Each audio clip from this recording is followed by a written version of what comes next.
بسم الله الرحمن الرحيم.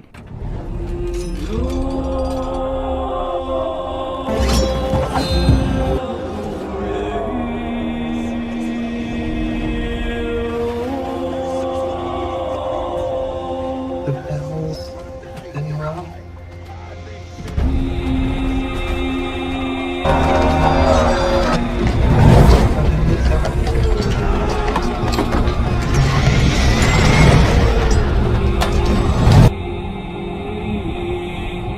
The god is dead.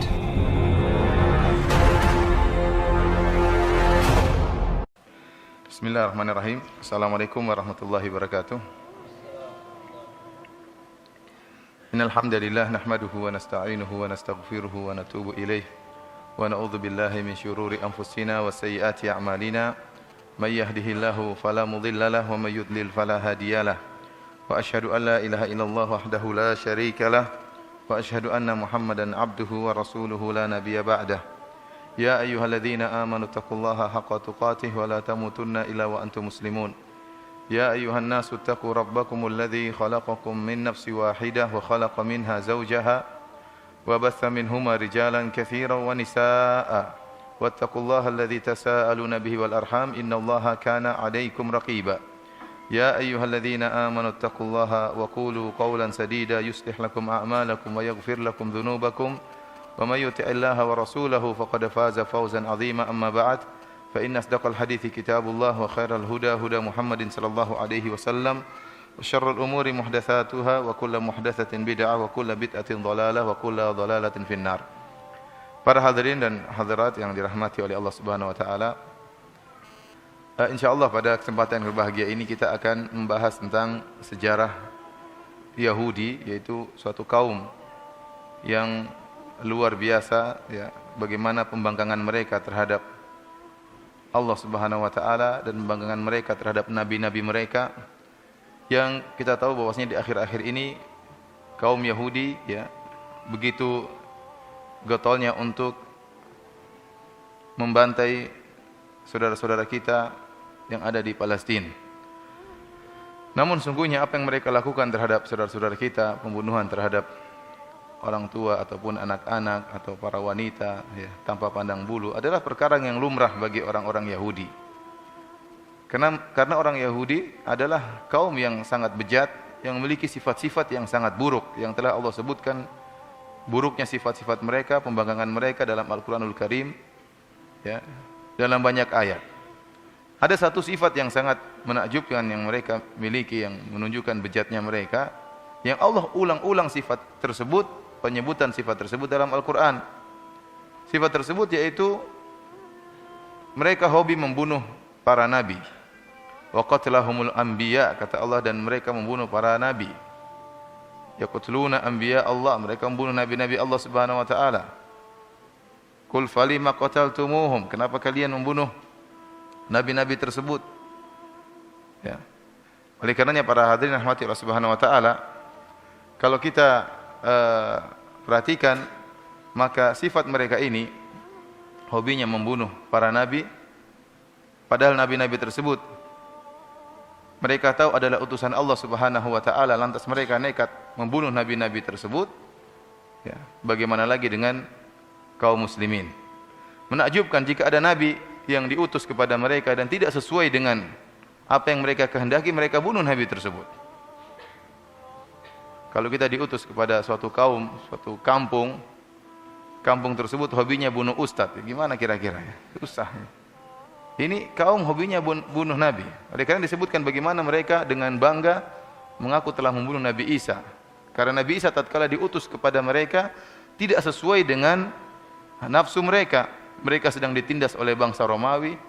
Kemudian mereka harapkan yang datang adalah seorang nabi yang akan menjadi raja, yang akan membuat mereka unggul di hadapan orang-orang Romawi. Ternyata yang diutus Nabi Isa alaihissalam yang memperbaiki tauhid mereka dan memperbaiki, ya, akhlak mereka. Mereka tidak suka nabi seperti ini, ya. Hanya membicarakan tauhid, kemudian akhlak, tidak mengajak mereka untuk menggulingkan orang-orang Romawi. Tatkala mereka dapati nabinya model begini tidak mereka setujui, maka mereka pun berusaha membunuh Nabi Isa, dan mereka mengatakan inna qatalnal masiha Isa bin Maryam Rasulullah. Sungguh kami telah membunuh Isa bin Maryam utusan Allah Subhanahu wa taala. Namun Allah bantah, Allah mengatakan wa ma qataluhu wa ma salabuhu. Mereka tidak membunuhnya dan mereka tidak menyalib Nabi Isa. Bar rafa'allahu ilaih. Akan tapi Allah mengangkat Nabi Isa alaihissalam ke langit. Makanya sifat ini saja sudah cukup. Bagaimana mereka berani membunuh para nabi-nabi Allah, ya, mudah bagi mereka. Bagaimana lagi dengan hanya sekedar anak-anak yang ada di pada kaum muslimin. Para hadirin rahmati Allah Subhanahu wa taala, orang-orang Yahudi memiliki banyak nama dalam Al-Qur'an. Allah terkadang menyebut mereka dengan Bani Israel, Allah terkadang menyebut mereka dengan kaum Musa, dan terkadang Allah Subhanahu wa taala menyebut mereka dengan Ahlul Kitab karena mereka beriman dengan Taurat. Dan sering Allah menyebutkan mereka dengan nama Yahud, orang-orang Yahudi. Dan terutama penyebutan dengan nama-nama Yahudi ini sering Allah sebutkan fi ma'radidz dzam, yaitu tatkala Allah mencela mereka dan menyebutkan keburukan-keburukan mereka. Seperti misalnya firman Allah Subhanahu wa taala, wa qalatil yahudu Uzairin ibnullah. Orang-orang Yahudi berkata Uzair adalah anak Allah. Ini tatkala mereka menganggap Uzair anak Allah, maka Allah sebut mereka dengan nama Yahudi. Kemudian contohnya seperti Allah berfirman, wa qalatin nasara wa qalatil yahudu wan nasara nahnu abna'ullah wa ahibba'uh. Berkata orang-orang Yahudi dan Nasrani bahwasanya kami adalah kekasih-kekasih Allah dan anak-anak Allah. Ini Allah bantah mereka. Bahwasanya Allah, kalau mereka adalah kekasih Allah, kenapa Allah mengazab mereka? Kemudian contohnya mereka mengatakan wa qalatil yahudu yadullahi maglulah. Orang-orang Yahudi berkata bahwasanya tangan Allah terbelenggu. Jadi tatkala Allah menyebutkan dengan nama Yahudi dalam sisi pencelaan terhadap mereka. Contohnya lagi Allah berkata, "Qul ya ayyuhalladzina hadu in za'amtum annakum awliya'u lillahi min dunin nas fatamannawul mauta in kuntum shadiqin." Katakanlah wahai orang-orang Yahudi, qul ya ayyuhalladzina hadu, wahai orang-orang Yahudi, kalau kalian menyangka bahwasanya kalian adalah wali-wali Allah, adapun selain kalian bukan wali-wali Allah, maka mintalah kematian. Kalau kalian menyangka bahwasanya kalian pasti masuk surga, maka mintalah mati. In kuntum shadiqin, kalau kalian benar-benar benar, arti jujur dalam pengakuan tersebut. Namun tidak dapati orang Yahudi lah orang yang paling takut mati. Ya. Kalau seandainya mereka yakin masuk surga dan mereka adalah Sya'bullahil Mukhtar, adalah bangsa yang dipilih oleh Allah Subhanahu wa taala, udah mati aja. Namun ternyata mereka justru ingin berangan-angan hidup 1000 tahun, tidak ingin mati. Ini menunjukkan bahwasanya pengakuan mereka hanyalah kedustaan. Dari sini para hadirin rahmati oleh Subhanahu wa taala, nama mereka yang paling cocok adalah Yahudi, dan tidak kita menggunakan nama mereka dengan nama Israel sebagaimana yang sering disebutkan oleh orang-orang sekarang. Benar, sekarang mereka membuat negara namanya Israel, ya. Namun Israel adalah nama yang mulia. Israel adalah nama yang mulia, nama Nabi Yakub alaihissalam yang artinya adalah hamba Allah, atau artinya kekasih Allah. Karena jangan kita mengatakan misalnya terlaknat Israel. Memang benar maksud kita adalah negara Israel. Karena dalam sejarah Yahudi nanti disebutkan mereka ada terpecah mereka menjadi dua. Sebagian mereka membangun kerajaan dengan nama kerajaan Yahudi, Yahuda, dan sebagian mereka membangun kerajaan dengan nama kerajaan Israel, Daulat Israel. Akan tapi tatkala kita mengatakan Israel terlaknat, maka khawatir disalahpahami. Lebih baik kita menggunakan lafal yang disepakati, yaitu lafal Yahudi. Orang Yahudi terlaknat misalnya al-maghdub alaihim, yang dimurkai oleh Allah Subhanahu wa taala, yaitu orang-orang Yahudi. Karena Allah tatkala menyebut nama istilah Yahudi, Allah sebutkan dalam kebanyakannya dalam sisi pencelaan terhadap mereka. Adapun Israel yaitu Yakub alaihissalam, ya, adalah nama yang mulia dan maknanya juga mulia. Para hadirin rahmati Allah Subhanahu wa taala, kita akan berbicara tentang sejarah Yahudi pada kesempatan yang berbahagia ini. Tentunya kita tidak punya waktu ya untuk membahas tentang bagaimana akidah mereka dalam Taurat, dalam juga dalam kitab Taurat atau Perjanjian Lama, dalam Injil yang dicetak sekarang. Demikian juga dalam kitab mereka Talmud, ya. Sebenarnya kalau membahas tentang akidah mereka dalam Taurat dan Talmud juga butuh pengajian yang sangat panjang. Namun pada kesempatan ini kita hanya menyebutkan tentang bagaimana orang-orang Yahudi, sejarah mereka sampai mereka mendirikan negara Israel Raya. Ikhwani fillah, azani Allah wa iyyakum.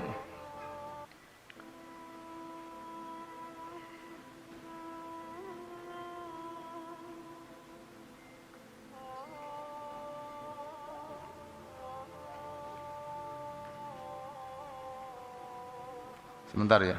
Ini saya butuh buku dari karangan Syekh Al-Qadah ya. Tadi baru-baru saja programnya rusak. Enggak bisa dibuka. Mudah-mudahan bisa dibuka sekarang. Sebentar.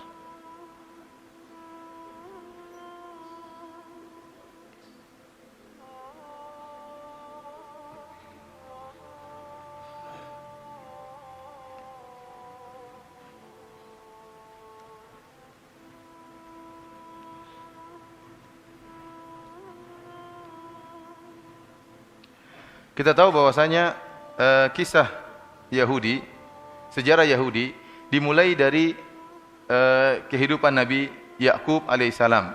Nabi Yakub alaihissalam yang tadinya tinggal di Palestina dengan istri-istrinya dan dengan 12 anaknya. Dan kita tahu bahwasanya Nabi Yakub alaihissalam dialah yang dikatakan dengan Israel, ya. Dia adalah anak dari Ishak bin Ibrahim. Ibrahim alaihissalam, ya, kita tahu pertama kali menikah dengan Sarah. Menikah dengan Sarah, kemudian menikah bertahun-tahun, akan tapi Ibrahim alaihissalam tidak memiliki anak. Disebutkan dalam hadis tatkala Ibrahim alaihissalam melewati negeri Mesir, tatkala itu bersama istrinya Sarah, dan Sarah adalah wanita yang sangat cantik jelita. Maka tatkala itu Raja Mesir adalah raja yang matanya jelalatan, dia memiliki intel-intel untuk mencari wanita-wanita yang cantik. Maka dia menugaskan intel-intelnya untuk berburu wanita-wanita cantik. Setiap ada wanita cantik lewat, maka ditangkap. Dan Ibrahim tahu istrinya adalah wanita yang cantik jelita, Sarah. Maka lewatlah Nabi Ibrahim bersama Sarah, dan Ibrahim tahu akan hal ini, bahwasanya istrinya akan diambil. Maka dia mengatakan kepada istrinya, kalau mereka bertanya, maka aku akan mengatakan, hadhi ukhti, ini adalah saudariku, ai ukhti fil Islam. Bukan saudara sedarah, seibu, tetapi saudara se-Islam. Karena Ibrahim mengatakan, tidak ada yang beriman kepada Allah kecuali kita berdua, wahai Sarah. Ya, jadi di zaman itu seluruh manusia musyrik kepada Allah Subhanahu wa taala. Ibrahim dan Sarah, ya, bertauhid kepada Allah Subhanahu wa taala. Karena seandainya kalau Ibrahim mengatakan inilah istriku, maka bisa jadi dia dibunuh, diambil istrinya secara paksa. Namun kalau dikatakan saya adalah saudaranya, dia selamat, ya. Maka benar, ternyata para intel tersebut datang. Kemudian bertanya, ini siapa? Dia bilang, ini hati ukhti, saudariku. Maka dibawalah Sarah, pergi menemui sang raja, dibawa ke kamar sang raja, maka Nabi Ibrahim alaihissalam berdoa tatkala itu. Kemudian sang raja pun berusaha untuk mendekati Sarah dan ingin, ya, tentunya menggauli Sarah. Maka tiba-tiba tangan sang raja terbelenggu, tidak bisa bergerak. Maka kemudian dia berkata kepada Sarah, wahai Sarah, berdoalah kepada Tuhanmu agar membuka belenggu kedua tanganku, dan aku tidak akan mendekatimu. Maka Sarah pun berdoa kepada Allah Subhanahu wa taala, maka belenggu kedua tangan raja tersebut terlepas. Begitu terlepas, sang raja menyelisih janji. Kenapa? Saking cantiknya Sarah. Maka dia pun ingin mendekati. Maka tangannya terbelenggu lagi lebih keras daripada sebelumnya.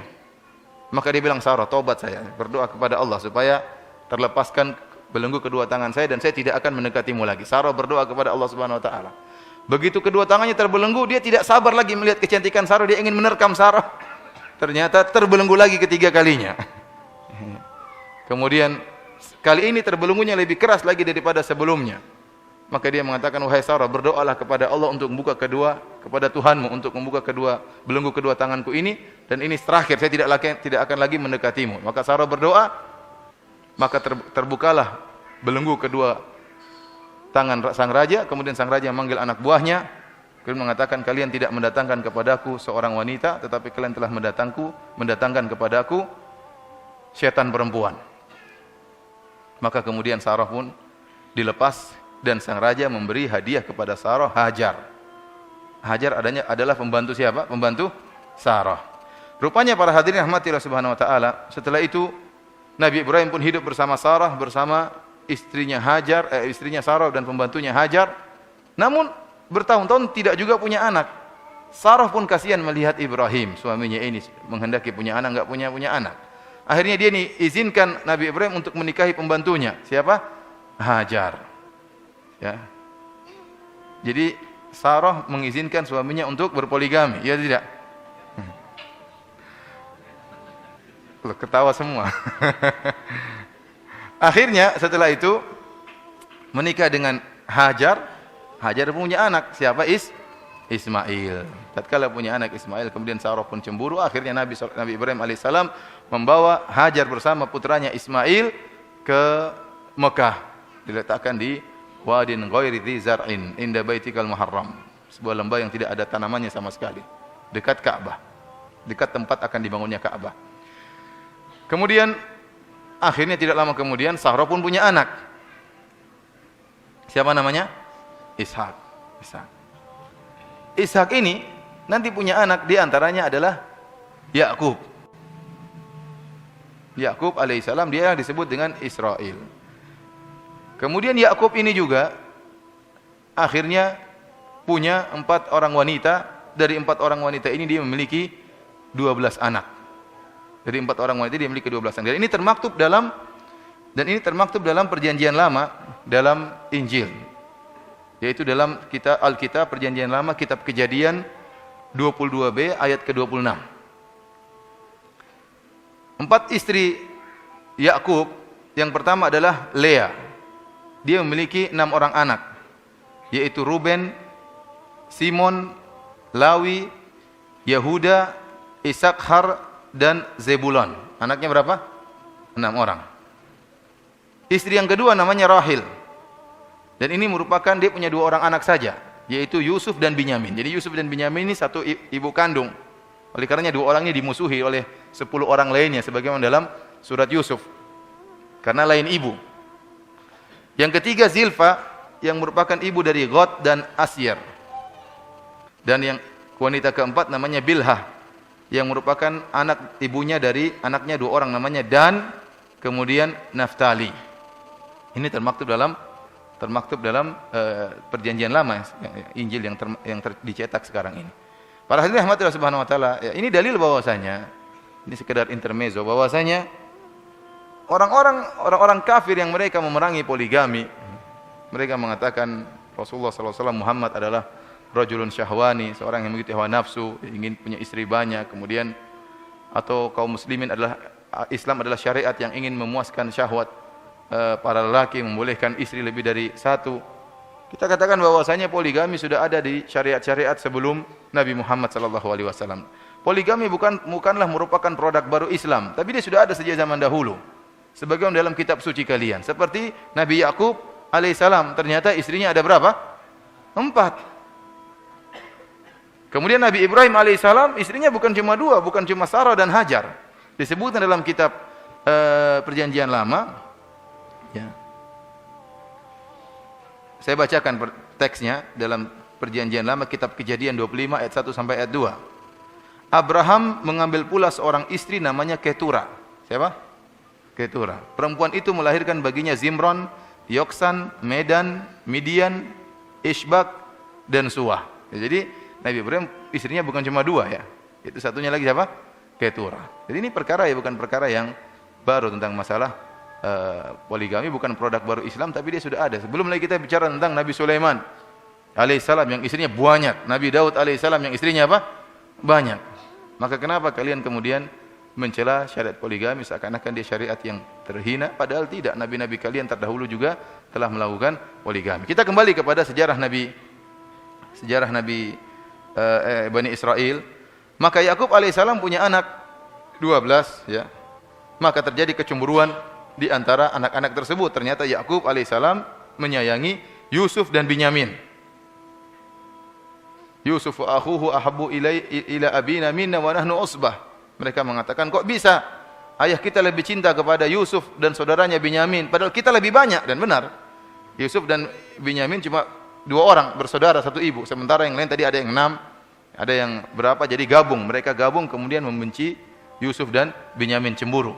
Akhirnya mereka membuat makar sebagaimana Allah sebutkan dalam surat Yusuf, sampai akhirnya Nabi Yusuf kemudian dimasukkan dalam sumur, kemudian akhirnya jadikan budak, kemudian dijuallah Nabi Yusuf sebagai budak, dibeli oleh Raja Mesir, sampai akhirnya Nabi Yusuf menjadi seorang menteri di bendaharawan yang ada di kerajaan Mesir.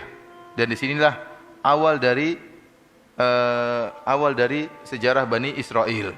Maka setelah Nabi Yusuf alaihissalam menjadi seorang yang tersohor dan menjadi orang yang terpandang di kerajaan Mesir, maka dia pun meminta agar orang tuanya semua dan seluruh keluarganya datang ke Mesir. Ya, sebagaimana Nabi Yusuf alaihissalam dalam Al-Quran disebutkan, wa jaa bikum minal badwi min ba'di an nazaga syaitanu baini wa baina ikhwati. Ya, dan Allah telah mendatangkan kalian dari kehidupan badui. Jadi Nabi Yakub dan anak-anaknya 12 serta istri-istrinya, keluarganya, mereka tinggal di Palestina dengan kehidupan badiah, yaitu kehidupan apa? Bercocok tanam dan mengurusi kambing-kambing, ya, hewan-hewan ternak. Kemudian mereka pindah ke Mesir, yang kita tatkala itu kehidupan Mesir peradabannya lebih tinggi daripada peradaban Palestina. Kerajaan, kemudian kehidupan mewah, kehidupan perkotaan, maka mereka pun tinggal di Mesir. Disinilah mulai sejarah Bani Israel. Jadi Bani Israel artinya anak-anak Israel.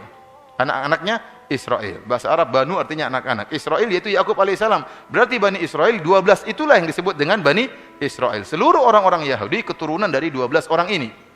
Jadi suku Yahudi cuma berapa? 12. Ini suku utama mereka. 12 dari 12 bersaudara ini. Ada keturunan Nabi Yusuf, ada keturunan Binyamin, ada keturunan Yahuda, ada keturunan semuanya. Ya, 12 anak, maka itulah asal muasal keturunan Yahudi. Kemudian para hadirin yang dirahmati oleh Subhanahu wa taala, mereka pun hidup dengan menyenangkan tatkala Nabi Yusuf alaihissalam masih hidup. Namun akhirnya kemudian Nabi Yusuf meninggal dunia. Dan kita tahu bahwasanya Aqbat, orang-orang Mesir tatkala itu orang-orang yang musyrikin. Bukan orang-orang bertauhid. Ya, bukan orang-orang yang bertauhid. Ya. Mereka mengingkari tauhid. Ya, akan tapi Nabi Yusuf alaihissalam mereka hormati karena Nabi Yusuf alaihissalam pernah berbuat baik kepada mereka. Sehingga tatkala Nabi Yusuf alaihissalam meninggal, maka mulailah orang-orang Mesir menindas Bani Israel yang beranak pinak di kota di Mesir. Jadi mereka diberi tempat untuk tinggal beranak pinak di pinggiran kota Mesir. Tatkala Nabi Yusuf masih hidup, mereka masih dihargai. Tatkala Nabi Yusuf alaihissalam meninggal, mulailah mereka diintimidasi oleh kerajaan Mesir. Mulailah dijadikan budak, diperbudak oleh mereka. Dan ini berlangsung lama, ya, berlangsung lama, disiksa, yudzabbihuna abna'ahum wa yudzabbihuna abna'akum wa yastahyuna nisa'akum wa fi dzalikum bala'un min rabbikum 'azim. Dan ini merupakan ujian yang sangat besar. Anak-anak laki-laki dibunuh, ya, yang perempuan dibiarkan hidup, sampai akhirnya Allah mengutus Nabi Musa alaihissalam. Lahirlah Nabi Musa di suatu zaman, ya. Tatkala itu kemudian Nabi Musa alaihissalam, sebagaimana kita tahu ceritanya, Nabi Musa alaihissalam akhirnya tatkala lahir, maka Allah memerintahkan sang ibu untuk meletakkan Nabi Musa fi tabut, semacam dalam keranjang, kemudian dilepaskanlah tabut tersebut ke Sungai Nil, ya, karena Fir'aun sedang ingin bunuh siapa? Ingin bunuh anak-anak Bani Israel yang lahir akan dibunuh. Akhirnya dilepaskanlah Nabi Musa dalam keranjang melewati Sungai Nil. Ternyata keranjang tersebut mampir di kerajaan Fir'aun. Mampir di kerajaan Fir'aun. Faltaqatahu alu Fir'aun liyakuna lahum aduwwa wa hazana. Ternyata keranjang ini didapati oleh istrinya Fir'aun. Kebetulan istrinya Fir'aun tidak punya anak, maka dia rindu ingin punya anak. Begitu mendapat keranjang tersebut, dia buka, ternyata isinya anak dari Bani Israel. Kenapa? Kulitnya beda, tidak sama dengan kulitnya orang-orang Mesir. Dia tahu ini anaknya Bani Israel. Maka jatuh cintalah dia kepada anak tersebut. Sementara Fir'aun begitu tahu ini anak Bani Israel, ingin dibunuh oleh Fir'aun. Kenapa? Karena Fir'aun sudah mengutus orang-orang untuk membunuh anak-anak Bani Israel. Tatkala Fir'aun ingin membunuh Musa, si kecil Musa alaihissalam, istrinya mengatakan, la taqtuluhu asa ayyam fa'ana au nattakhidahu walada. Jangan kau bunuh dia, wahai suamiku. Bisa jadi ini bermanfaat bagi kita di kemudian hari, atau kita menjadikan dia sebagai anak angkat. Akhirnya Fir'aun pun mengalah sama istrinya. Antum bayangkan Fir'aun yang begitu bengis, yang begitu jahat, ngalah sama istrinya, apalagi antum. Akhirnya sudah yang ngalah sama istrinya, udahlah. Makanya kata orang jenderal itu kalah sama istri jenderal, ya, kalah sama istrinya. Sama orang dia jahat sama istrinya dia nunduk-nunduk, ya, enggak berani sama istrinya. Oleh karena para hadirin rahmatillah subhanahu wa taala, akhirnya Nabi Musa pun dipelihara di kerajaan Mesir sebagai anak angkat dengan kondisi terpandang, ya, sebagaimana disebutkan tatkala Nabi Musa si kecil, kemudian Fir'aun beri perhatian terhadap Nabi Musa, maka dipanggillah orang-orang untuk menyusui Nabi Musa, ibu-ibu negeri untuk menyusui Nabi Musa. Namun semuanya tidak ada yang disukai oleh Musa. Wa haramna alaihil maradhi.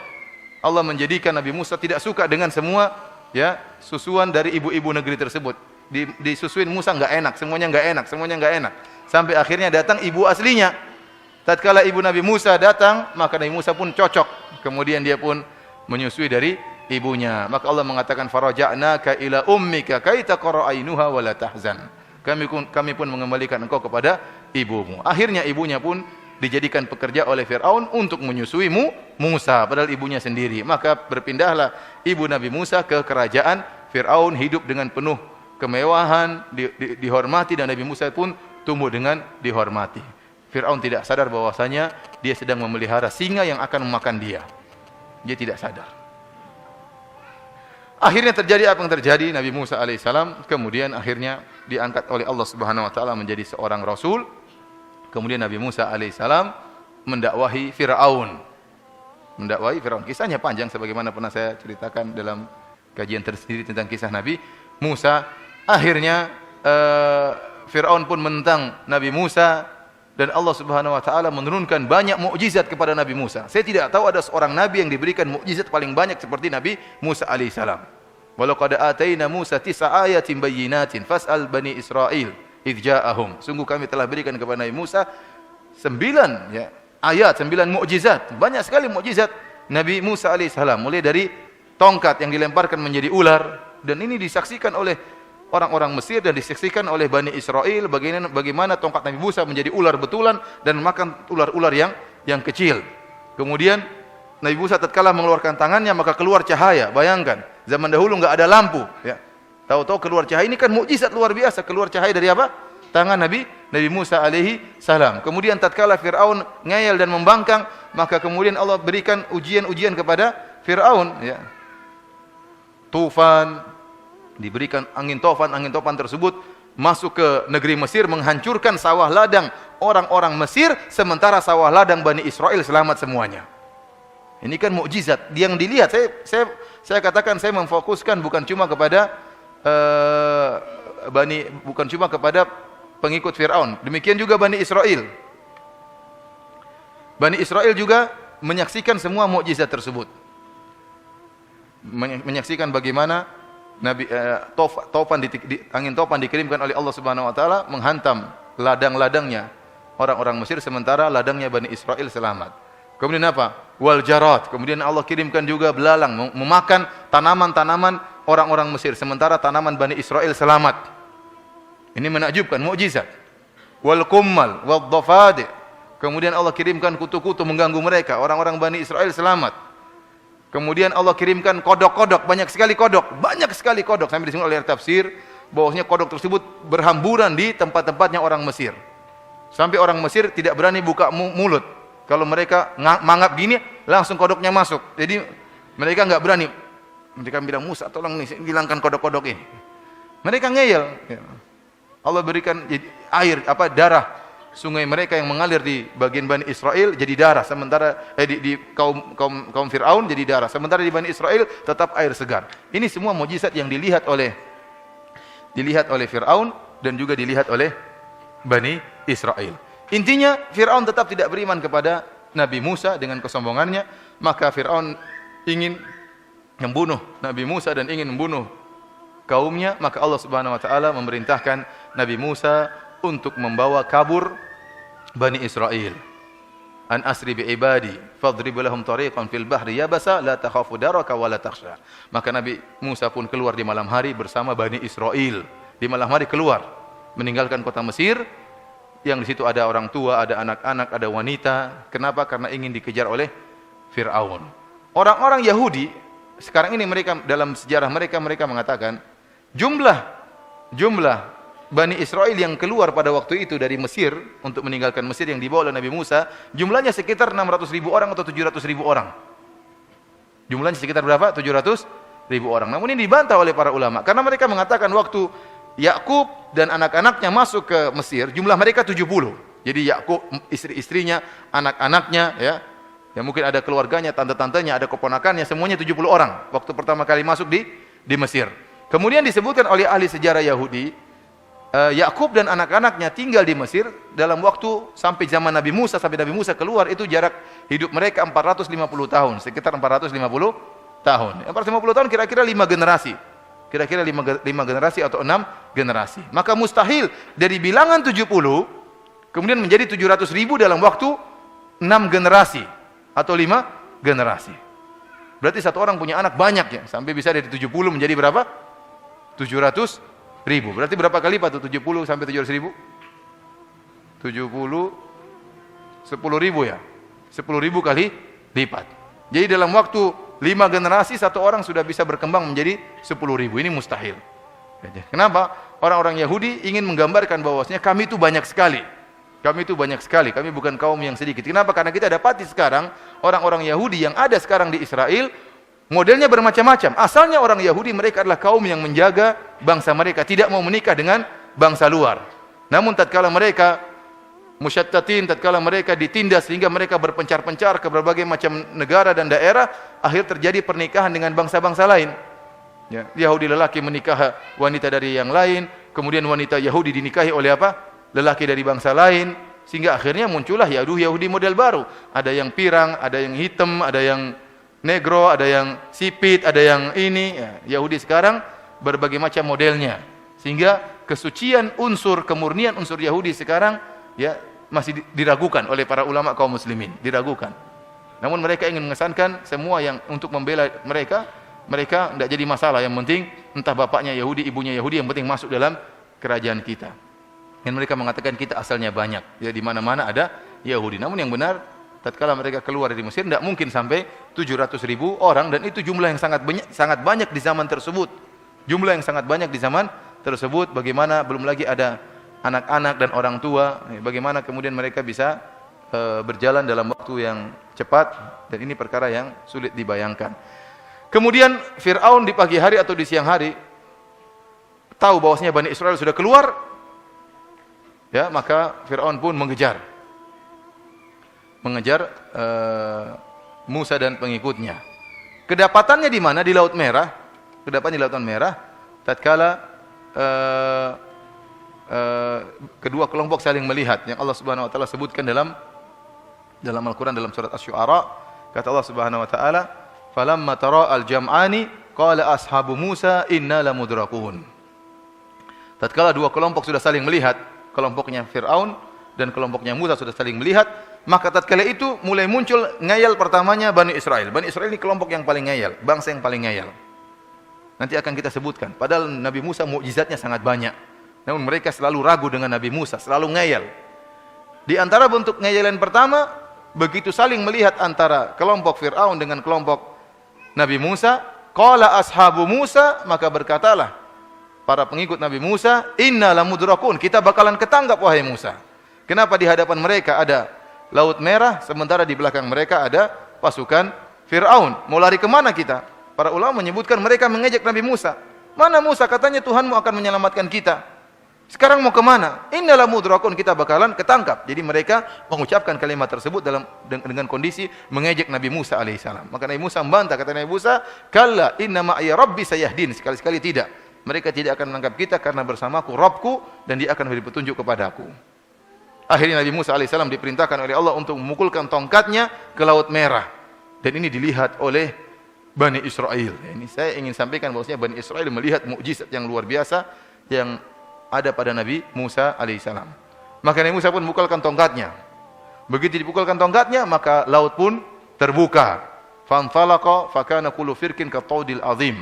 Maka terbelahlah lautan tersebut, dan masing-masing dari belahan lautan tersebut seperti gunung yang tinggi. Jadi airnya bukan lari lurus, tapi air tetap mengalir ke arah atas. Jadi air tetap apa? Mengalir seperti gunung yang menjulang tinggi. Jadi Allah tidak menghentikan lautan tersebut, tapi lautan tersebut mengalir, tapi arahnya kemana? Ke atas. Bahkan disebutkan oleh ahli tafsir seperti Ibnu Katsir rahimahullah, maka yang terbuka bukan cuma yang seperti di film, cuma begini. Tapi 12 bukaan. 12 apa? 12 bukaan. Jadi 12 jalan. Jadi laut terbelah dengan 12, ada air satu, jadi airnya begini-begini. Jadi seperti ada lorong-lorong, ada 12 lorong.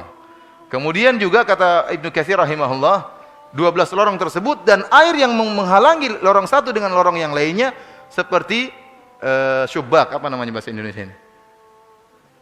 Seperti ada bolong-bolongnya, apa namanya? Hah? Syubak apa bahasa Indonesia? Hah? Iya, jendela, tapi berarti jaring-jaring itu, ada apa? Lobang-lobangnya, jadi air tersebut ada lobang-lobangnya sehingga mereka bisa saling melihat. Antara satu suku dengan suku yang lainnya bisa saling melihat, sehingga mereka bisa tenang, oh saudara kita tidak meninggal, jangan-jangan sudah tewas yang lainnya, kita saja yang selamat. Jadi Allah membuat lautan tersebut terbelah seperti ada lorong-lorong dan ada bolongan-bolongannya sehingga mereka bisa saling melihat. Ini menakjubkan, luar biasa, ajaib luar biasa. Ini tidak pernah dialami oleh nabi-nabi sebelumnya dan nabi-nabi sesudahnya. Kemudian apa? Allah menjadikan tanah tersebut yabasa, kering tiba-tiba. Yang seharusnya kan namanya kalau kita jalan di pantai ya, lembek dan kaki kita sering kecoblos ya ke dalam pantai tersebut. Tapi tidak, Allah menjadikan tanah tersebut langsung kering sehingga mudah untuk dipijak oleh Bani Israel. Ini semua dilihat oleh Bani Israel. Maka kemudian mereka pun akhirnya berhasil melewati Laut Merah. Tatkala sudah ini juga dilihat oleh Fir'aun dan pengikutnya juga ngelihat, Musa hebat sekali laut ini, kan mereka juga lihat. Wah, ini gimana ini?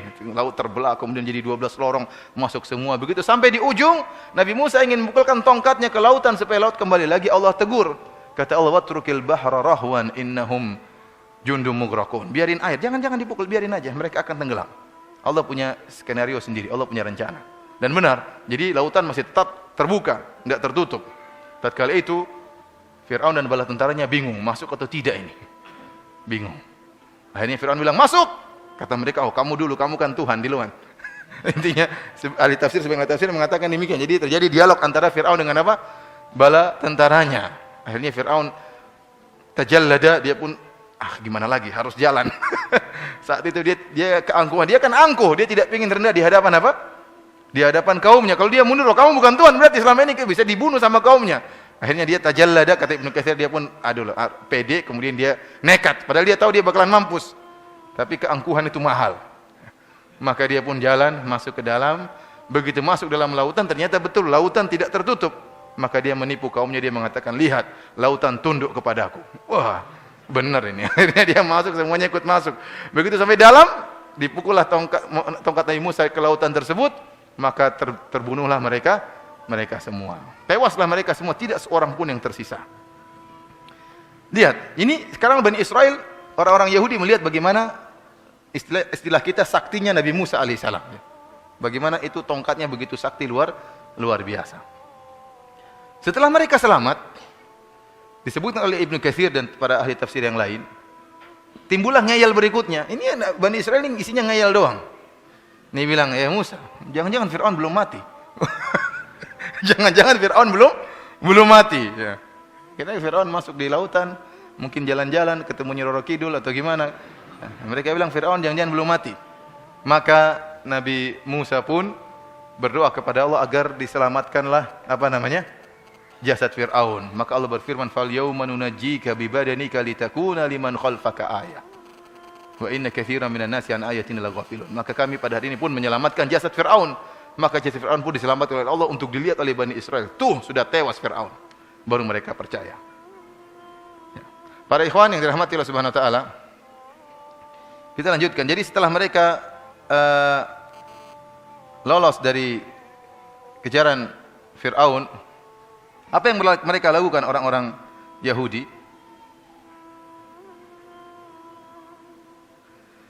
Allah berfirman, "Wa jawazna bi bani Israil al-bahr." Kami telah menyelamatkan mereka untuk melewati lautan. Fa'atau ala qaumin yaqufuna ala asnamin lahum. Tiba-tiba mereka bertemu dengan suatu kaum, ya, suatu kaum yang mereka sedang iktikaf, sedang ukuf, sedang melazimi berhala-berhala. Jadi kaum ini lagi beribadah di berhala-berhala mereka. Apa kata kaum Musa? Qalu ya Musa ja'alana ilahan kama lahum alihah. Ya Musa, bikinkan kita dong Tuhan seperti mereka juga punya Tuhan. Subhanallah. Ini baru saja Allah baru saja menyelamatkan kalian. Sampai Musa mengatakan, qala aghairallahi abghikum ilahan wa huwa faddalakum 'alal alamin. Kalian ingin cari Tuhan yang lain selain Allah Subhanahu wa taala, padahal Allah yang telah memuliakan kalian di atas bangsa-bangsa yang lain. Jadi saya heran bagaimana luar biasanya keras kepalanya Bani Israel dan membangkangnya. Baru saja mereka melihat mukjizat yang begitu banyak, tongkat Nabi Musa jadi ular, keluar cahaya, bagaimana taupan, kemudian Allah turunkan bagaimana jarat, belalang, dan kodok dan macam-macamnya. Baru saja mereka melihat lautan terbelah dengan begitu menakjubkannya. Baru saja Allah nampakkan jasad Fir'aun. Mereka bilang, cari Tuhan yang lain ya Musa. Ini kan luar biasa, ngeyelnya orang-orang Bani Israel. Para ulama menyebutkan, kenapa Bani Israel begitu bobrok akidah mereka dan begitu bejat akhlak mereka? Kata para ulama, hal itu disebabkan karena mereka selama ratusan tahun ditindas oleh orang-orang Mesir. Orang-orang Mesir, dan orang-orang Mesir adalah musyrikin. Mereka adalah kaum musyrikin. Sehingga interaksi antara seorang muslim dengan seorang musyrik pasti memberi pengaruh, terutama orang musyriknya sebagai penguasa. Terutama musyriknya menjadi apa? Penguasa. Sementara yang muslim adalah anak buah. Sehingga mereka sering melihat bagaimana orang-orang Mesir beribadah kepada berhala-berhala mereka, bagaimana ritual-ritual ibadah mereka. Sehingga bukan hanya akhlak mereka yang ngaco, jadi keras kepala, tetapi akidah mereka juga rusak. Akidah mereka juga rusak. Sehingga kita lihat sendiri dalam ayat tersebut, tatkala baru saja mereka selamat, mereka sudah minta Tuhan yang baru. Yang ini kemudian Nabi Musa pun marah. Para hadirin rahmati oleh Subhanahu wa taala, setelah itu Nabi Musa membawa mereka menuju ke Baitul Maqdis. Jadi Nabi Musa membawa Bani Israel untuk menuju ke mana? Ke Baitul Maqdis, yaitu Palestina, untuk hidup kembali di kampung nenek moyang mereka, Yakub alaihi salam. Akhirnya Allah sebutkan bagaimana perintah Nabi Musa kepada kaumnya untuk masuk di Baitul Maqdis. Sampailah mereka ke Baitul Maqdis, tinggal masuk. Namun yang jadi masalah dalam Baitul Maqdis tersebut ada orang-orang yang kuat, ada bangsa-bangsa lain. Bangsa-bangsa yang kuat, kemudian gagah perkasa. Maka Nabi Musa memerintahkan mereka, Bani Israel, untuk berjihad melawan bangsa-bangsa tersebut. Kata Allah Subhanahu wa taala, "Wa idz qala Musa liqaumihi ya qaumi dzkuru ni'matallahi 'alaikum." Tatkala Musa berkata kaumnya, "Wahai kaumku, ingatlah nikmat-nikmat Allah yang Allah berikan kepada kalian. Idz ja'ala fikum anbiya." Tatkala Allah menjadikan bagi kalian nabi-nabi. "Wa ja'alakum muluka wa ataakum ma lam yu'ti ahadan minal alamin." Dan Allah menjadikan kalian adalah muluka, maksud di sini adalah bukan raja-raja, tapi adalah orang-orang yang memiliki istri, memiliki pembantu, ya. Allah berikan nikmat kepada mereka, ya. Jadi dalam perjalanan nanti, setelah mereka melalui perjalanan, tidak langsung sampai ke Baitul Maqdis, ya. Mereka tinggal suatu tempat, menetap, kemudian berhenti, melanjutkan perjalanan sampai menuju ke Baitul Maqdis, ya. Allah sebutkan nikmat-nikmat yang Allah berikan kepada mereka. Wa ataakum ma lam yu'ti ahadan minal alamin. Dan Allah telah memberikan kepada kalian yang Allah tidak berikan kepada siapapun. Sebelum Nabi Musa memerintahkan mereka untuk berjihad, Nabi Musa suruh mereka ingat tentang kenikmatan yang Allah berikan kepada mereka. Bukankah kalian dahulu ditindas oleh Bani Israel, oleh Mesir? Bukankah kalian dulu diperbudak oleh Mesir? Bukankah Allah telah menyelamatkan kalian? Bukankah Allah telah membela kalian? Sekarang ada tugas. Ya qaumi dukhulul ardhal muqaddasata allati kataballahu lakum. Wahai kaumku, masuklah kalian kepada Baitul Maqdis, Palestina, yang telah Allah catat bagi kalian. Wala tartaddu ala adbarikum fatanqalibu khasirin. Dan ingat, jangan kalian mundur, maka kalian akan mundur dalam keadaan merugi. Ini sekarang perintah jihad. Namun apa kata kaumnya Bani Israel? Qalu ya Musa inna fiha qauman jabbarin. Kata mereka, wahai Musa, dalam kota tersebut ada orang-orang yang kasar, orang-orang yang hebat. Wa inna lan nadkhulaha hatta yakhruju minha. Kami tidak bakalan masuk sampai mereka keluar. Jadi mereka disuruh masuk berperang, mereka mengatakan enggak. Ya Musa, sudah, kita tunggu aja sampai mereka keluar dulu. Ya kapan mau keluar? Memang mereka penduduk di situ, kapan mau keluarnya? Jadi mereka ngaco. Jadi ngomongnya kita enggak akan masuk, tunggu mereka keluar dulu. Ya sekarang ini kita mau mengeluarkan mereka. Oh enggak, duduk aja, tunggu sampai mereka keluar sendiri ya. Kapan mau keluar sementara mereka penduduk tempat tersebut. Fa iyakhruju minha fa inna dakhilun, kalau mereka sudah keluar baru kita masuk. Qala rajulani minal ladzina yakhafuna an amallahu alaihim adkhulu alaihimul bab. Maka ada dua orang di antara mereka yang menasihati. Yang disebut oleh para ulama, mereka berdua itu adalah salah satunya adalah Yusha bin Nun. Satunya Kalib bin siapa saya lupa, tapi satunya Yusha bin Nun. Dua orang ini menasihati Bani Israel, ya masuk. Kalau kalian sudah masuk, pasti menang. Yang penting bertawakal kepada Allah Subhanahu wa taala. Fa idza dakhaltumuhu fa innakum ghalibun. Kalau kalian masuk, maka kalian akan menang. Wa 'ala Allahi fatawakkalu. Namun hendaknya kalian bertawakal in kuntum mu'minin, jika kalian beriman kepada Allah Subhanahu wa taala. Apa jawaban mereka?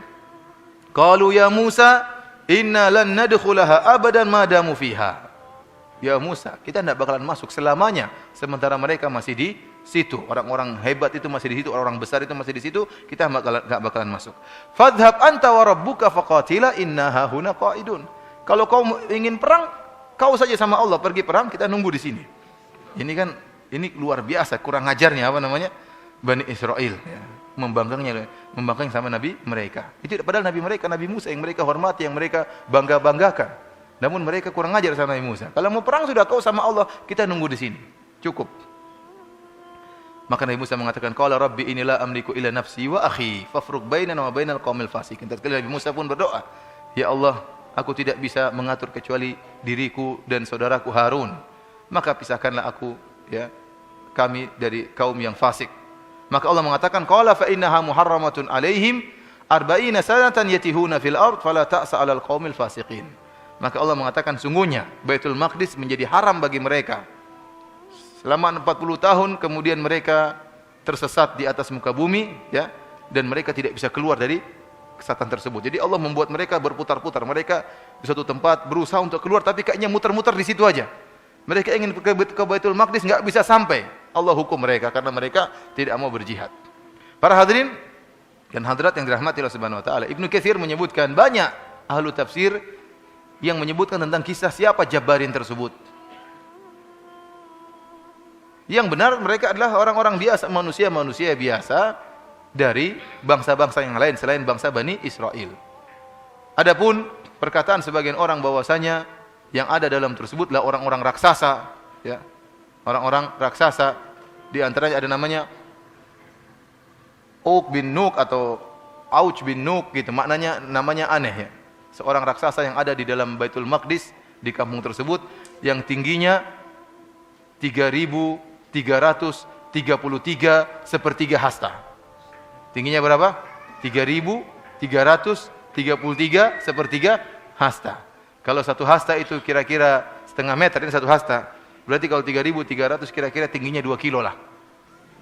Tingginya berapa? 2 kilometer. Sehingga ini yang membuat Bani Israel tidak mau masuk. Katanya gimana kita mau perang raksasa besar kayak gitu. Nah ini semua dongeng, tidak benar. Ada yang mengatakan akhirnya Nabi Musa berjalan dengan beberapa sahabat yang masuk ke Baitul Maqdis. Rupanya ada penduduk Baitul Maqdis raksasa tadi, dia tangkap. Oh ini ya ditangkap semua itu. Kayak anak ayam, masukkan kantongnya. Terus jalan ke rajanya, ini siapa enggak tahu nih. Dilihat, oh ternyata pengikut Nabi Musa. Ini semua dongeng, tidak benar. Disebutkan bahwanya Auj bin Nuk ini, Auj bin Nuk yang tadi 3.333 sepertiga hasta ini atau 2 km tingginya, ini raksasa yang luar biasa. Kalau dia lapar, maka dia masukkan tangannya ke lautan. Kemudian dia ambil ikan hiu atau ikan paus. Dia ambil ikan paus, kemudian dia masak di matahari gini. Setelah masak dia makan. Ini dongeng ya. Film kartun. Kemudian Nabi Musa bagaimana cara bunuh ini? Jadi, kalau sebagian ulama mengatakan Nabi Musa akhirnya masuk dalam Baitul Maqdis sendirian, bawa tongkatnya. Ternyata musuhnya terlalu tinggi. Siapa? Auj bin Nuk tadi terlalu tinggi, 2 km. Bagaimana cara berkelahi? Sementara Nabi Musa cuma sampai di kakinya bagian bawah. Sementara mata kaki Auj bin Nuk tidak sampai, sama bagaimana memukul siapa kalau begitu? Akhirnya katanya Nabi Musa pun megang tongkatnya, kemudian dia loncat. Ya, lompat tinggi, aslinya dia pukul mata kaki tadi. Akhirnya jatuhlah raksasa tadi, tewas. Tapi ini saya bilang tadi film kartun, tidak benar. Ini dibantah oleh Ibnu Katsir rahimahullahu taala karena berita-berita seperti riwayat-riwayat ini bertentangan dengan hadis-hadis yang sahih. Di antara hadis-hadis yang sahih bahwasanya manusia tertinggi adalah Nabi Adam alaihissalam. Situna dzira'an, tingginya adalah 60 hasta. Walam yazidil khalqu yanqusu hatal an. Kata Nabi sallallahu alaihi wasallam, Allah menciptakan Nabi Adam dengan tinggi 60 hasta dan senantiasa manusia semakin mengecil sampai sekarang. Ya. Ya. Adapun Uj bin Nuk yang 3000 hasta ini tidak benar menyelisih hadis yang sahih. Jadi intinya Allah alam besok Nabi Musa tidak jadi masuk. Maka dia pun bersama-sama kaumnya tersesat dalam masa tersesat sehingga tidak tahu bagaimana mereka bisa keluar. Dalam masa di mana mereka tersesat tersebut terjadi banyak mukjizat yang Allah sebutkan dalam Al-Qur'an. Oleh karena para hadirin rahmati Allah Subhanahu wa taala, di antara hikmah kenapa dalam dalam Al-Qur'an yang kalau kita baca setelah surat Al-Fatihah, maka surat pertama setelah Al-Fatihah adalah surat Al-Baqarah. Dan dalam surat Al-Fatihah sendiri sudah disebutkan tentang Yahudi. Al-Maghdub alaihim. Siapa adalah orang Yahudi? Ijma' ahli tafsir yang dimaksud dengan Al-Maghdub alaihim yang kita baca dalam surat Al-Fatihah adalah orang-orang Yahudi. Untuk mengingatkan kepada kita bahwasanya Yahudi ini bangsa yang sangat berbahaya, dimurkai oleh Allah Subhanahu wa taala. Kemudian setelah kita masuk surat Al-Baqarah, maka Allah sebutkan tentang dua musuh yang sangat berbahaya, yaitu orang-orang munafik dan orang-orang Yahudi. Allah pertama bercerita tentang surat orang-orang munafik di awal surat Al-Baqarah. Setelah itu Allah sebutkan tentang kisah Bani Israel, orang-orang Yahudi. Jadi ini dua musuh yang sangat berbahaya. Orang-orang munafik yang mereka KTP-nya Islam namun tidak suka dengan syariat Islam. Dan yang paling pantas kita katakan orang-orang munafik zaman sekarang orang-orang liberal. Orang liberal ini paling pas dikatakan orang-orang munafik, ya. Ya, akhi, sampai mengatakan kawin sejenis boleh. Bagaimana kawin sejenis boleh? Homoseksual boleh. Aneh seperti ini. Namun dengan pedenya dia mengatakan boleh nikah sejenis. Yang berfatwa perempuan lagi. Subhanallah. Ini sebenarnya mereka benci dengan syariat Islam. Ya, Allah mengharamkan homoseksual, Allah menurunkan azab kepada kaum Lut. Kemudian dia dengan pedenya mengatakan kawin sejenis boleh. Orang sebenarnya tidak akan taubat, ya. Kalau Allah tidak beri rahmat kepada dia, mungkin dia baru taubat kalau suaminya ternyata suka laki-laki lain. Baru, suami saya suka laki-laki lain. Atau putrinya ingin nikah sama putri wanita lain. Atau anak laki-lakinya ternyata bencong kemudian ingin dinikahi sama laki-laki lain. Ya, ini mungkin baru dia sadar. Ya. Subhanallah, saya katakan bahwasanya orang-orang munafik yang cocok zaman sekarang adalah orang-orang liberal. Kemudian kelompok kedua orang Yahudi, Allah sebutkan dalam surat Al-Baqarah bagaimana ngeyelnya mereka, bagaimana sifat-sifat mereka. Untuk mengingatkan kepada kita bahwasanya dua kelompok ini sangat berbahaya, dan kita tahu dalam hadis-hadis yang sahih bahwasanya musuh kita terakhir nanti menjelang hari kiamat adalah orang-orang Yahudi. Orang-orang Yahudi. Peperangan yang terjadi di akhir zaman bukan antara umat Islam dengan selain Yahudi, bukan dengan agama-agama lain. Tetapi peperangan terjadi di akhir zaman adalah umat Islam dengan Yahudi. Ini yang menunjukkan bahwasanya mereka akan ada terus sampai hari kiamat, dan mereka akan terus menyusun kekuatan untuk membunuhi kaum muslimin. Dan terjadi perang terakhir adalah Yahudi dengan kaum muslimin, dan mereka adalah pengikut Dajjal. Para hadirin dan hadirat yang dirahmati oleh Allah Subhanahu wa taala, tatkala Bani Israel dalam masa tersesat tersebut terjadi banyak kejadian, terjadi banyak mukjizat. Di antaranya mereka mengatakan, wahai Musa, kami kehausan. Mintalah air kepada Allah Subhanahu wa taala. Maka Nabi Musa berdoa, dikabulkan. Kata Allah Subhanahu wa taala, wa idh istasqa Musa liqaumi faqulna idrib bi asaqal hajar famfajarat minhu 12 ayna. Tatkala Musa mengatakan tatkala Musa meminta minum, kemudian Allah merintahkan untuk memukulkan tongkatnya ke batu, maka keluarlah 12 mata air. Allah menjadikan 12 mata air, kenapa? Mereka 12 suku. Kalau seandainya cuma satu mata air, maka mereka akan berkelahi rebut-rebutan. Mereka kepala batu. Oleh karena supaya mereka tidak berkelahi, dibuatkanlah 12 mata air. Kata Allah, qad alima kullu unasim masyrabahum. Masing-masing sudah tahu di mana mata airnya. Kulu washrabu min rizqillahi wa la ta'thaw fil ardi mufsidin. Makanlah dan minumlah kalian dari rezeki Allah, dan janganlah kalian berbuat kerusakan di atas muka bumi. Lihat, Allah tegur. Iya, sekarang saya kasih minum, jangan kepala batu. Seakan-akan Allah mengatakan demikian.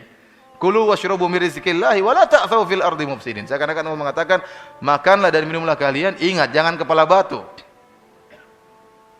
Namun ternyata mereka mengatakan, ya Musa, sekarang kita lapar, ingin makanan. Tadi minta minum, sekarang minta apa? Maka Nabi Musa nabi yang baik, berdoa kepada Allah, ya Allah berikanlah makanan kepada mereka. Maka kata Allah, wa nazzalna 'alaikumul manna wassalwa. Maka diturunkanlah makanan al-man wassalwa. Adapun al-man, kata Ibnu Abbas radhiyallahu ta'ala anhuma, kana al-mannu yanzilu 'alaihim 'alal asjar. Jadi makanan tersebut turun langsung dari langit. Bayangkan, ini mukjizat atau bukan? Mukjizat. Makanan tersebut langsung dari langit sampai di atas pohon, tinggal mereka ambil dari pohon tersebut. Turunlah makanan-makanan dari langit menuju tergait di pohon-pohon, tinggal diambil. Kemudian wassalwa ta'irun yushbihu bisammani kanu ya'kuluna minhu. Adapun salwa semacam dari langit, semacam burung tertentu yang mereka makan dari burung tersebut. Akhirnya mereka makan mana wassalwa, makanan yang lezat. Bagaimana tidak lezat, yang turunkan langsung Allah Subhanahu wa taala. Kemudian para hadirin yang dirahmati oleh Allah Subhanahu wa taala,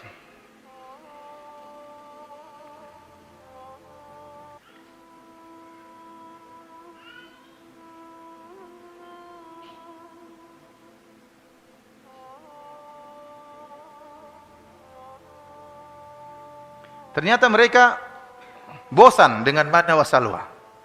Katanya kok satu jenis terus, bosan. Mereka minta yang wa idz qultum ya Musa lan nasbiru ala ta'ami wahid. Wahai Musa, kita bosan kalau modelnya makan cuma manna salwa, bosan. Ini makanan dari langit langsung. Fad'u lana rabbaka yukhrij lana mimma tumbitul ard min baqliha wa qithaiha wa fumiha wa adasiha. Mintalah kepada Allah agar kita dikasih ketimun, dikasih bawang, ya, dikasih adas, ya, dikasih bawang putih, bawang merah. Jadi mereka tidak mau daging-dagingan. Ini daging burung, bosan. Kita pingin sayur-sayuran.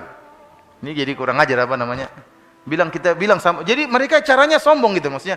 Hei Musa, bilang sama Tuhanmu kita nggak sabar, cuma satu makanan. Coba bilang yang baik-baik. Ya Musa, doakanlah bagaimana biar ditambahlah. Coba permintaan yang halus, enggak. Lan nasbir katakan kepada Rabbmu kita tidak sabar hanya satu model makanan. Maka Nabi Musa mengatakan qala atastabdiluna billadhi huwa khair billadhi gimana? Qala astabdilul ladzi huwa khair gimana ayatnya? Tastabdiluna alladhi huwa adna billadhi huwa khair ihbitu misra fa inna lakum ma sa'altum. Kata Nabi Musa alaihissalam, kalian ingin menggantikan yang buruk untuk menggantikan yang baik. Ini mana wassalwa, makanan yang lezat, yang langsung turun dari langit, dari Allah Subhanahu wa taala, dari Tuhan kalian. Kalian ingin ganti dengan ketimun, dengan bawang. Ini makanan-makanan sudah biasa. Kalian tinggal ke Mesir langsung dapat. Ke kota mana saja ada ketimun, ada bawang, ada adas. Ini makanan spesial. Namun mereka demikian, mereka kepala batu. Kemudian mereka mengatakan, ya Musa, kita kepanasan. Maka Allah mengatakan wa dhallalna 'alaikumul ghamama. Kami pun mengirim awan untuk menaungi mereka. Kan mukjizat luar biasa. Mereka panasan ada awan di atas. Ini luar biasa kan, ajaib kan? Artinya terlalu banyak mukjizat yang Allah berikan kepada siapa? Bani Israel. Kemudian sudah begitu banyak mukjizat, ya. Di antara mukjizat seperti tatkala Allah sebutkan tentang ada di antara mereka yang terbunuh. Ada di antara mereka yang terbunuh. Akhirnya tidak ketahuan siapa yang bunuh ini. Maka Allah memerintahkan mereka untuk menyembelih seekor sapi agar dengan bagian tubuh sapi tersebut jika dipukulkan kepada mayat ini maka dia akan hidup dan mengabarkan siapa yang bunuh saya. Allah sebutkan di surat Al-Baqarah, ya. Maka mereka Nabi Musa mengatakan innallaha ya'murukum an tadhbahu baqarah. Qalu atattakhiduna huzwa? Bayangkan, Nabi Musa mengatakan, sungguhnya Allah perintahkan kalian untuk menyembelih seekor sapi. Kata mereka, wahai Musa, kau ngejek kami. Kau ngejek kami. Jadi Nabi Musa memerintahkan mereka menganggap mereka diejek oleh Nabi Musa. Akhirnya mereka bertanya-tanya tentang sapi tersebut, ya. Ma hiya, apa sapi tersebut? Qala innahu yaqulu innaha baqaratun la faridu wala bikrun. Awanun baina dzalik, faf'alu ma tu'marun. Bahwasanya sapi tersebut tidak terlalu tua dan juga tidak terlalu muda, namun di antara keduanya. Mereka malas sebenarnya. Mereka tanya lagi, wahai Musa, ma launuha? Sapinya warna apa? Sebenarnya mereka enggak mau, tapi mereka bertanya-tanya supaya sapinya enggak ada, supaya mereka bilang enggak ada sapi kayak gitu. Tapi akhirnya terus Allah kasih persulit mereka. Bertanya-tanya untuk kabur, namun Allah tetap semakin menekan mereka. Qala innahu yaqulu innaha baqaratun safra'u faqi'un launuha tasurrun nadhirin. bahwasanya sapi tersebut warnanya kuning tua dan menyenangkan orang-orang yang memandangnya. Mereka mengatakan, "Innal baqara tasyabahat alaina." Ya Musa, kita bingung sapinya yang mana? Yang agak sedang-sedang umurnya, kemudian warnanya kuning tua. Jelaskan kepada kami bagaimana sapi tersebut. Nabi Musa menjelaskan, la dhalulun tuthirul arda wa la tasqil hartha musallamatul la syiyata fiha. Sapi tersebut tidak pernah digunakan untuk bajak sawah, sapi tersebut tidak pernah digunakan untuk mengairi tanaman, sapi tersebut ya tidak ada cacatnya, dan mereka hampir-hampir tidak bisa menemukan sapi tersebut. Akhirnya mereka temukan sapi tadi, diambillah sebagian dari sapi tersebut, disembelih, dipukulkan kepada mayat yang sudah mati. Setelah dipukulkan, mayatnya ngomong, yang bunuh saya si fulan. Antum lihat, ini kan mukjizat ini. Orang hidup bisa apa? Mati. Ini luar biasa. Ya. Namun apa? Mereka orang mati bisa hidup ya? Orang hidup bisa mati. Orang mati bisa hidup, luar biasa. Ya. Kemudian berbagai macam mukjizat tersebut mereka masih ngeyel, kata mereka. Wa idz qultum ya Musa lan nu'mina laka hatta narallaha jahra. Mereka bilang, wahai Musa, kami tidak akan beriman sampai kami lihat Allah langsung. Subhanallah. Tidak perlu lihat Allah, mukjizat begitu banyak, masa belum beriman? Fa akhadhatkumus sa'iqatu wa antum tanzurun.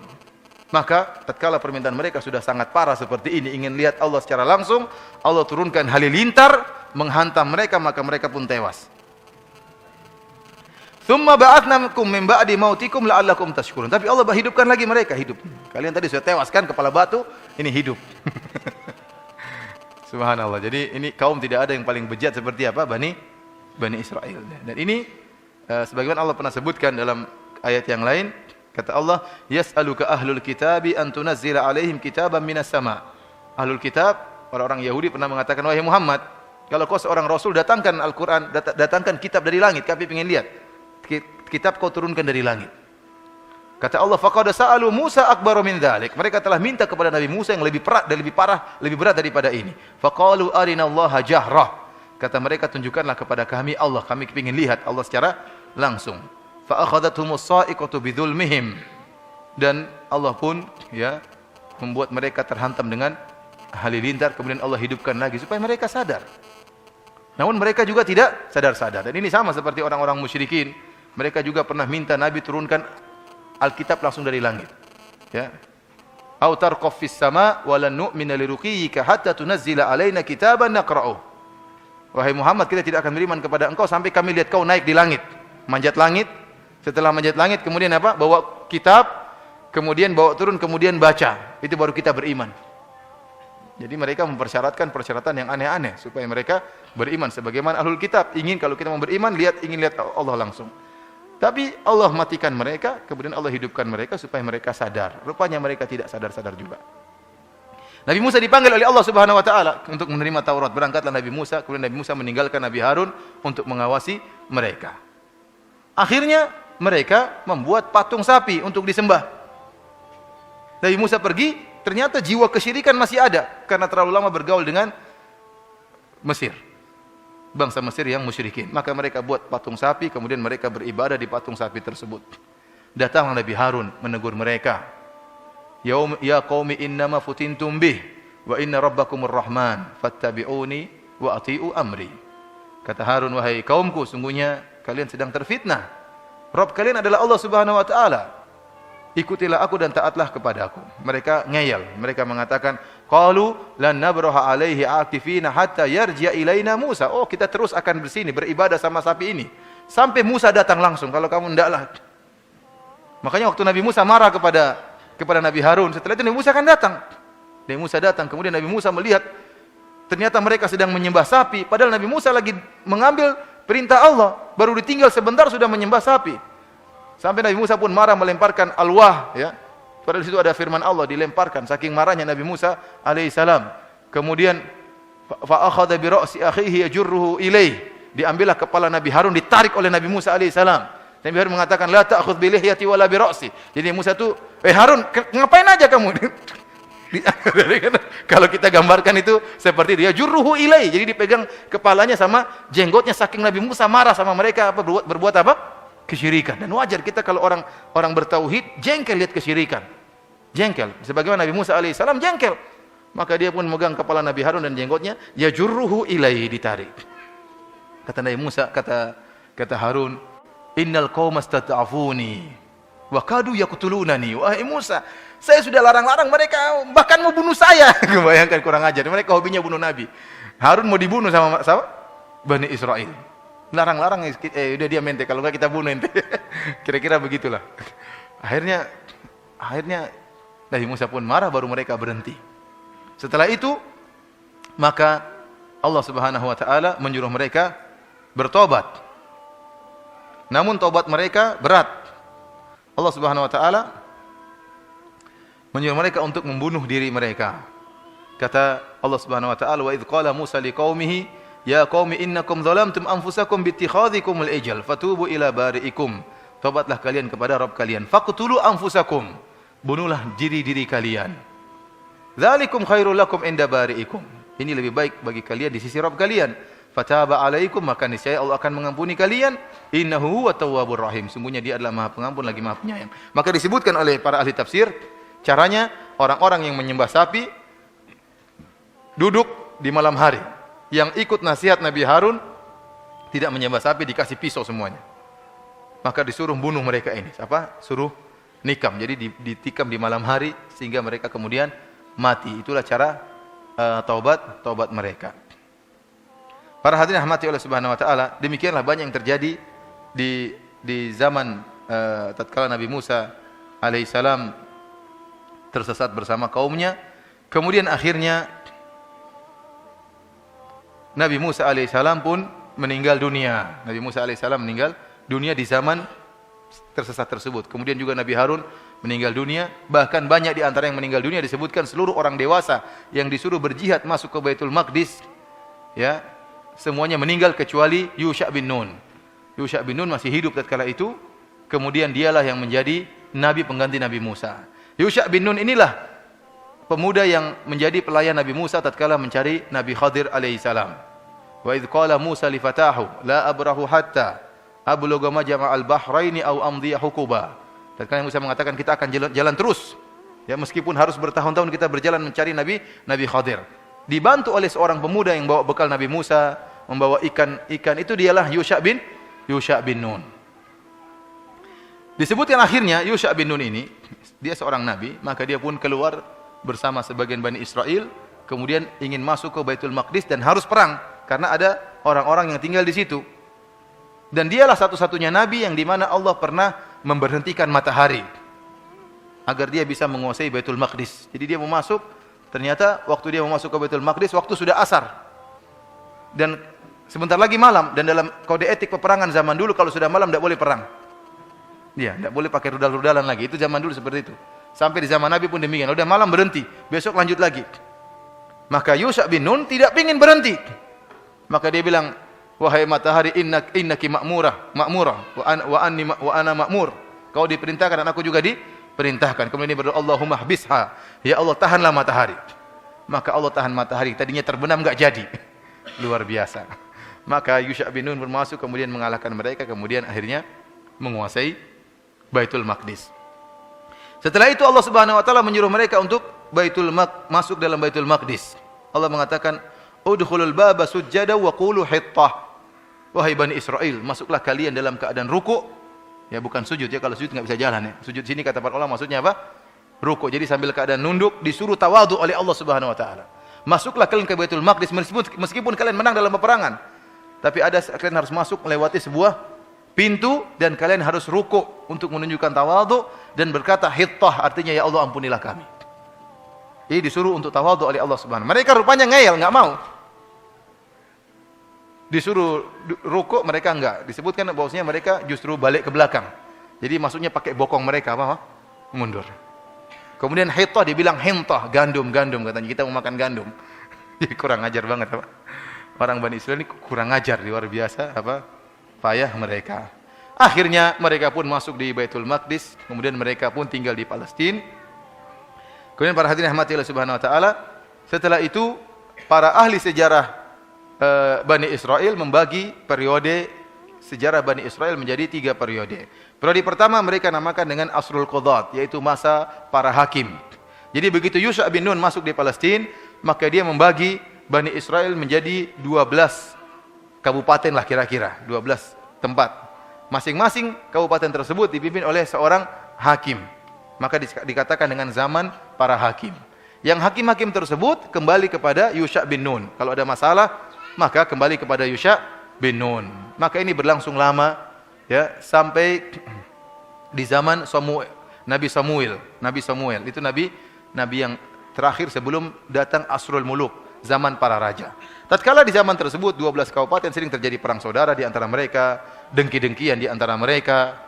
Kemudian Allah utus para nabi di situ, nabi tadi siapa? Nabi Yusha bin Nun, nabi-nabi berikutnya sampai akhirnya di zaman Nabi Samuel. Tatkala di zaman Nabi Samuel, mereka minta agar mereka udah bosan nabi terus, kita pingin raja. Kita pingin pingin agar Allah mengutus kepada kami seorang raja.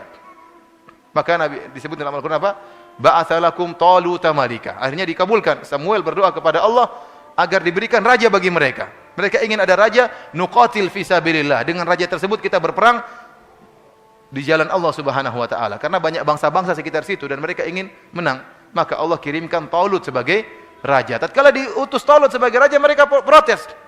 Anna yakunu lahul mulku alaina wa nahnu ahaqqu bil mulki minhu wa lam yu'ta sa'atan minal mal. Bayangkan, sudah minta kepada Allah kirim raja, Allah tentukan si Talut yang jadi raja, mereka protes. Oh, enggak bisa kalau Talut jadi raja. Yang pilih siapa? Allah Subhanahu wa taala. Mereka protes dengan keputusan Allah. Kata mereka, dia enggak punya duit. Masa mau jadi raja? Raja harus punya duit. Kita punya harta lebih banyak daripada dia. Inna Allah astafahu alaikum wa zadahu basatan fil ilmi wal jism. Dibantah oleh Nabi Samuel dengan mengatakan bahwasanya Allah telah memilih Talut sebagai raja bagi kalian dan Allah telah berikan dia ilmu dan meskipun tidak punya duit tapi badannya tegar, kokoh, hebat dan dia punya ilmu, maka pantas jadi raja. Talut ini dalam kitab Injil disebut dengan Shaul. Antum tidak akan dapat kalimat Talut, tapi mereka namanya Shaul. Terkadang namanya dirubah-rubah ya. Seperti Ibrahim jadi Abraham. Daud jadi David. Sulaiman jadi Solomon. Juleha jadi Julia. Di antaranya Talut menjadi Shaul. Inilah raja pertama mereka. Maka berubahlah periode para hakim berubah menjadi periode para raja. Mulailah raja-raja muncul tatkala itu. Ada nabi, ada raja. Ada nabi, ada raja. Ada nabi, ada raja. Nabi sendiri, raja sendiri. Ya. Mereka bosan kalau mimpin nabi, pinginnya raja. Sampai akhirnya ada nabi sekalian raja, yaitu Nabi Daud alaihissalam. Nabi Daud alaihi salam. Setelah Nabi Daud raja terakhir mereka Nabi Sulaiman alaihi salam. Mereka mencapai puncak kejayaan di zaman Nabi Sulaiman. Di zaman Nabi Sulaiman, Nabi Sulaiman membangun Haikal Sulaiman. Apa Haikal Sulaiman? Posisinya di mana? Di Baitul Maqdis. Dibangunlah Haikal Sulaiman. Disitulah puncak kejayaan mereka. Namun para hadirin yang rahmati Allah Subhanahu wa taala, setelah Nabi Sulaiman meninggal, maka terjadilah perang saudara di antara mereka. Yang kemudian dikatakan oleh para ahli sejarah Yahudi, sejarawan Yahudi, mereka mengatakan maka masuk periode ketiga yang disebut Asr Inkisam Mamlakat Bani Israel, zaman di mana terpecahnya kerajaan Yahudi. Terpecahlah menjadi dua. Ada dua orang yang ribut. Yang satu bernama Rohboam bin Sulaiman. Rohboam anaknya Sulaiman sama Yurboam bin Nubat. Dua orang ini ribut, sama-sama orang hebat. Setelah Nabi Sulaiman meninggal maka ributlah. Rohboam anaknya Sulaiman ya, ingin menggantikan posisi ayahnya. Siapa? Nabi Sulaiman. Dan dia bukan nabi, tapi Rohboam bukan nabi.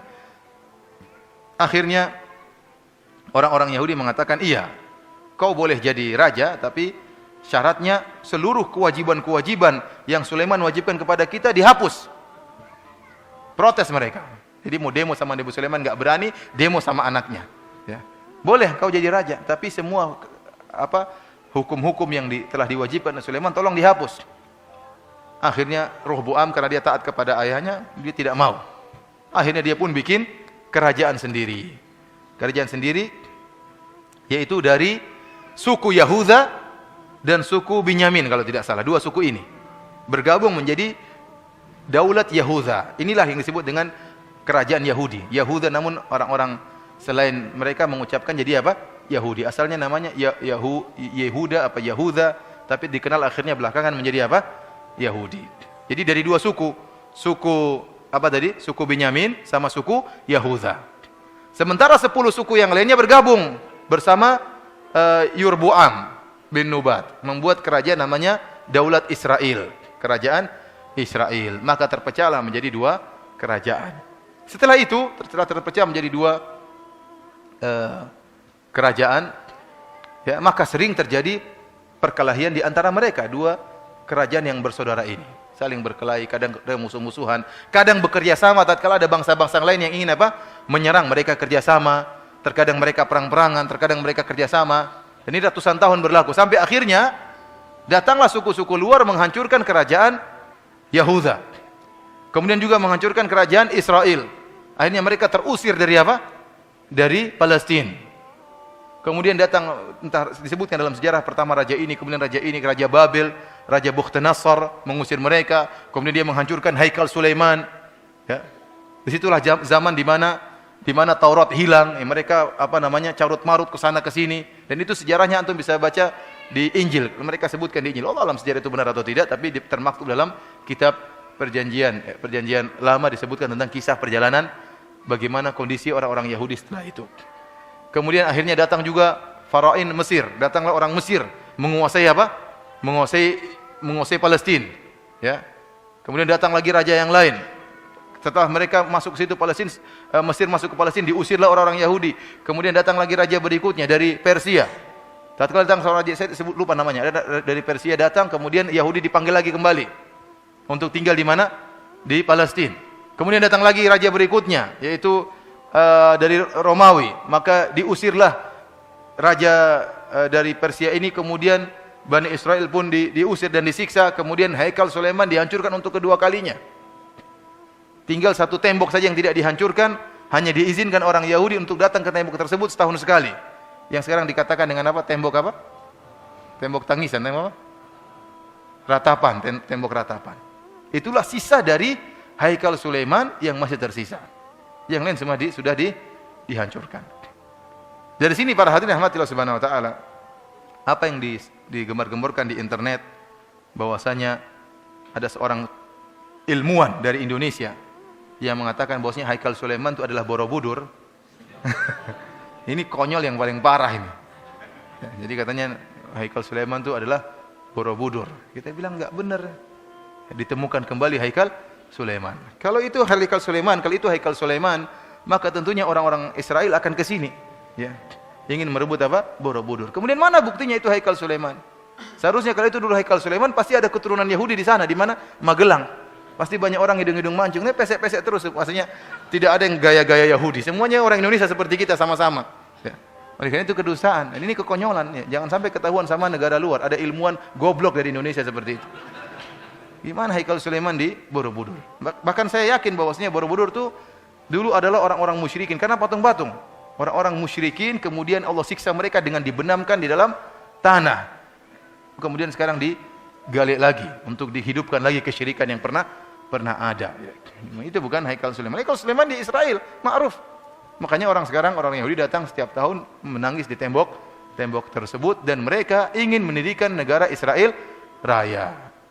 Harus dibangun di atas Haikal tersebut. Itu yang mereka yakini. Maka mereka berusaha untuk menguasai Palestina. Karena itu awal dari kerajaan mereka secara agama, mereka yakin itulah awal kejayaan mereka dengan menguasai Haikal Sulaiman, membangun kembali kerajaan Sulaiman. Dari sini apa yang dikatakan oleh sebagian orang tokoh agama Indonesia yang mengatakan pertempuran antara kaum Palestina, antara kaum muslimin dengan orang Yahudi hanya pertempuran saudara. Ini tidak benar, peperangan saudara. Ini kedustaan besar. Karena orang-orang Yahudi mereka berperang bukan karena agama mereka berperang, itu tidak. Karena mereka ingin mendirikan apa? Haikal Sulaiman. Dan sejak kapan orang-orang Arab Palestina pernah bersaudara sama orang-orang Yahudi? Secara bangsa saja berbeda. Ini bangsa Israel, ini bangsa Yahudi. Bagaimana mereka pernah bersaudara? Kemudian dikatakan, kecuali kalau kita misalnya di Banjarmasin ada satu nenek moyang kemudian berkelahi, ya mungkin. Ini enggak. Ini bangsa lain, ini bangsa lain. Kemudian bagaimana dikatakan bersaudara? Dan pernyataan seperti ini berbahaya. Tatkala dikatakan ini perang saudara, seakan-akan sudahlah, enggak usah dipedulikan.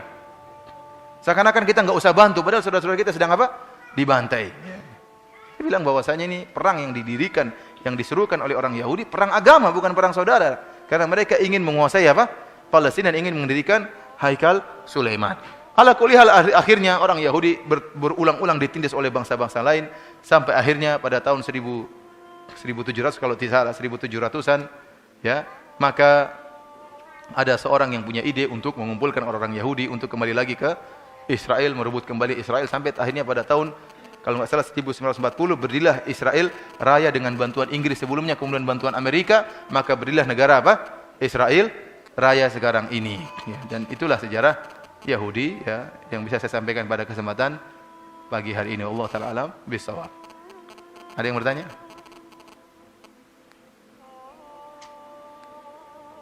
Ya, silakan.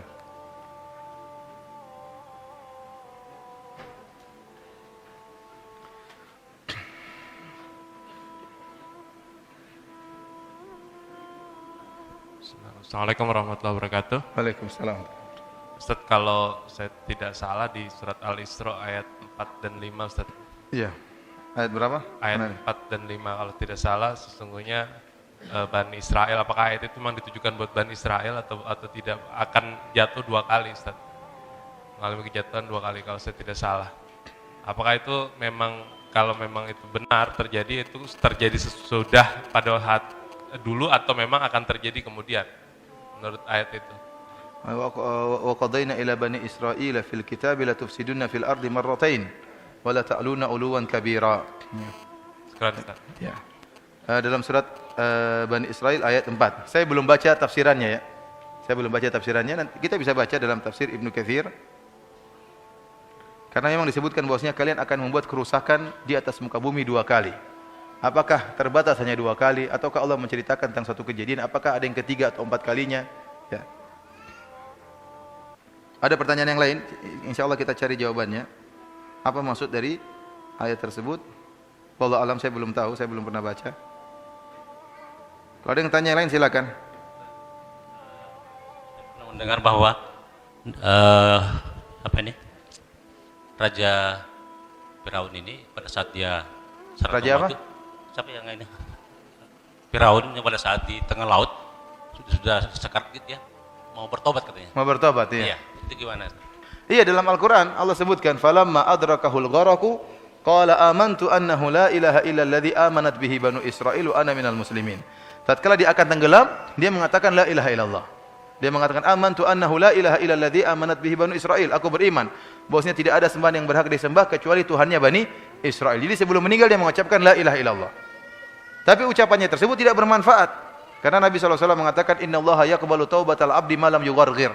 Allah menerima taubat seorang hamba tatkala nyawa belum di kerongkongan. Itu kematian sudah di depan dia, kemudian dia mengucapkan la ilaha illallah. Dalam riwayat disebutkan malaikat Jibril tatkala lihat dia mengucapkan la ilaha illallah, maka malaikat Jibril mengambil semacam tanah dari pasir, dari pantai atau dari laut, maka dimasukkan ke dalam mulut Fir'aun supaya tidak banyak omong. Kalau dia bilang saya khawatir tasbiquhu rahmatullah. Kalau dia banyak omong, ya Allah ampuni, ampuni, Allah nanti bisa ampuni. Dia malaikat Jibril enggak mau dia diampuni. Mati aja kamu. Dalam riwayat disebutkan begitu. Akhirnya dia pun mati dan tidak diampuni karena memang sudah lewat waktunya. Sudah lewat waktunya dan dia meninggal dalam mengucapkan apa? La ilaha illallah, namun bukan pada waktunya. Inilah kenapa Ibnu Arabi dalam kitabnya Fususul Hikam mengatakan Fir'aun masuk surga. Kenapa dia meninggal dalam mengucapkan apa? La ilaha illallah. Ini kesesatan. Kalau Fir'aun masuk surga, apalagi kita, jelas masuk surga. Fir'aun aja masuk surga, yang aku Tuhan. Apa? Istri Fir'aun, iya, istri Fir'aun tadi, ya, baik. Asa ayam fa'ana, kata para ulama, asa ayam fa'ana, semoga dia bermanfaat bagi kami. Dan benar bermanfaat, dia beriman kepada Nabi Musa alaihissalam di kemudian hari.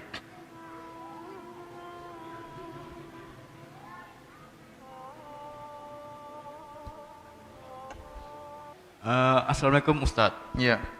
Saya mau tanya, apakah Yahudi dan Syiah itu bersaudara? Yahudi dan apa? Dan Syiah, apa itu bersaudara mereka?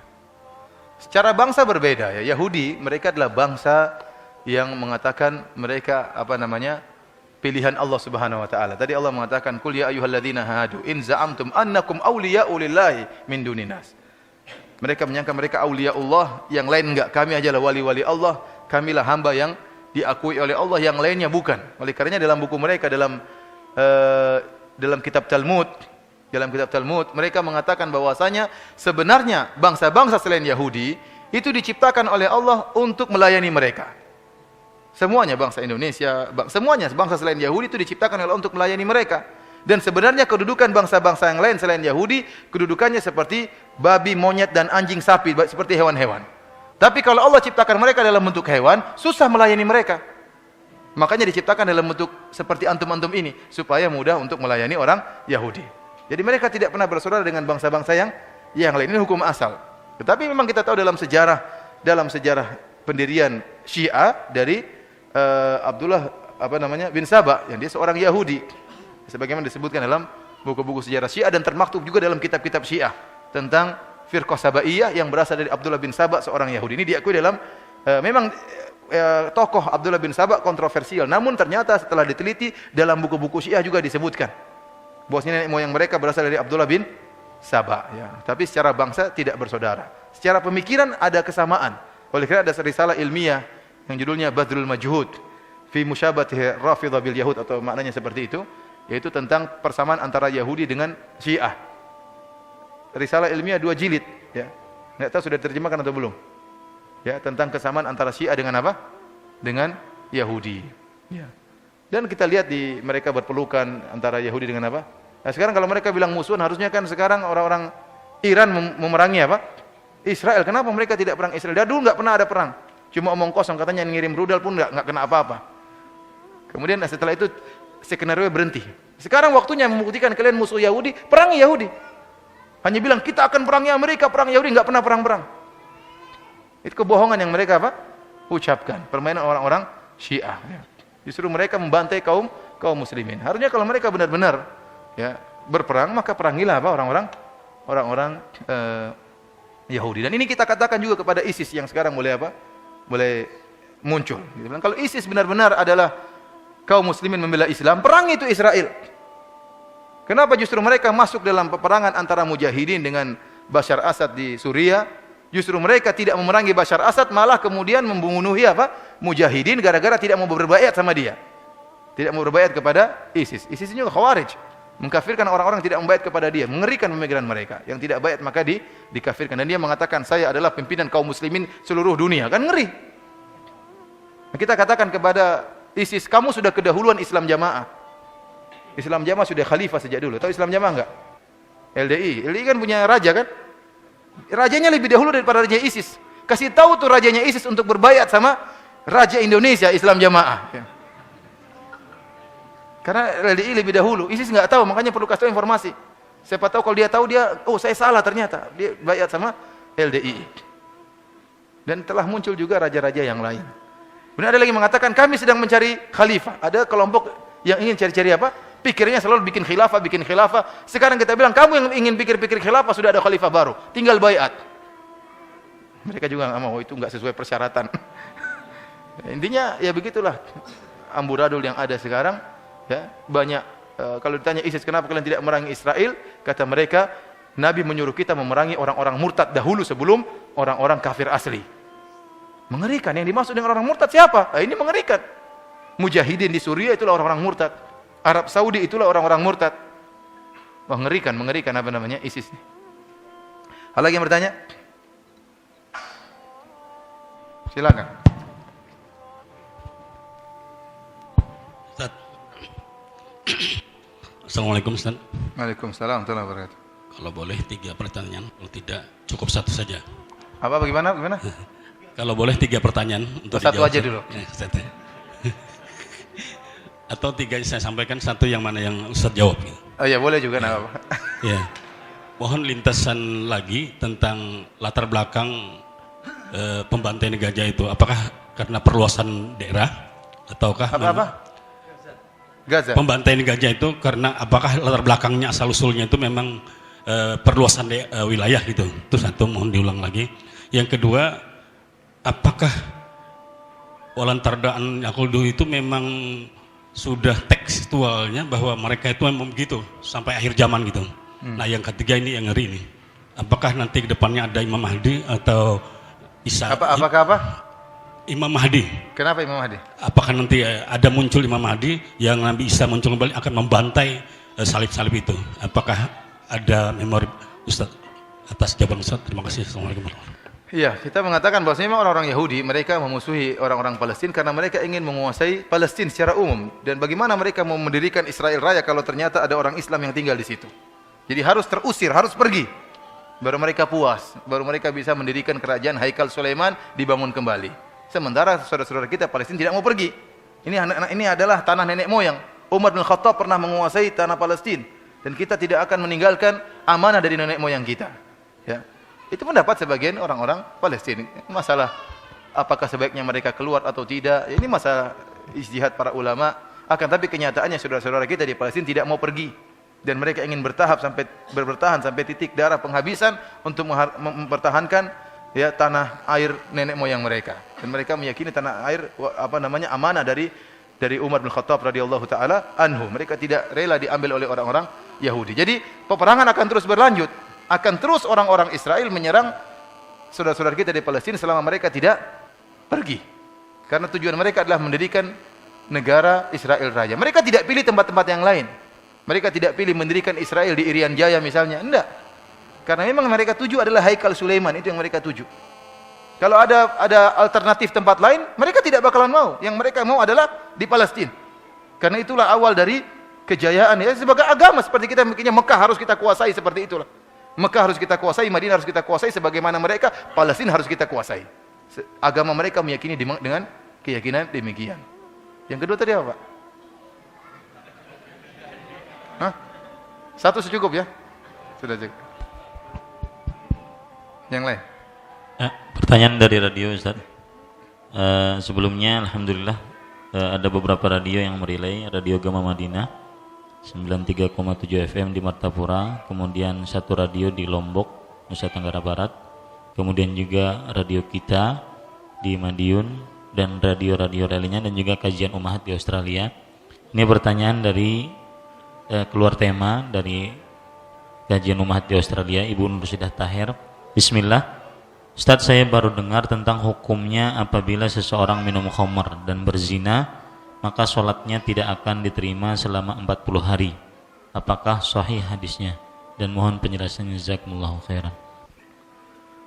Wallahu alam, saya tidak tahu hadisnya. Kalau ada ustaz yang tahu ya. Kalau zina, kalau khamar, saya pernah dengar hadisnya, tapi sahih atau tidak saya tidak tahu ya. Gimana ustaz? Hadisnya saya tidak tahu ya. Saya sering dengar tapi hadisnya sahih atau tidak, barang siapa yang minum khamar selama tidak akan terima sholatnya 40 hari. Bahkan saya pernah baca waktu zaman dulu sebelum saya ngaji, bahwasanya setelah diteliti ternyata bekas-bekas alkohol tersebut tidak akan hilang kecuali setelah 40 hari baru hilang total. Makanya Nabi mengatakan tidak diterima sholatnya 40 hari. Tapi hadisnya saya tidak tahu. Wallahu alam bisawab tentang sahih atau tidaknya.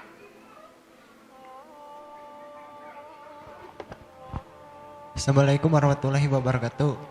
Ya, waalaikumsalam warahmatullahi wabarakatuh.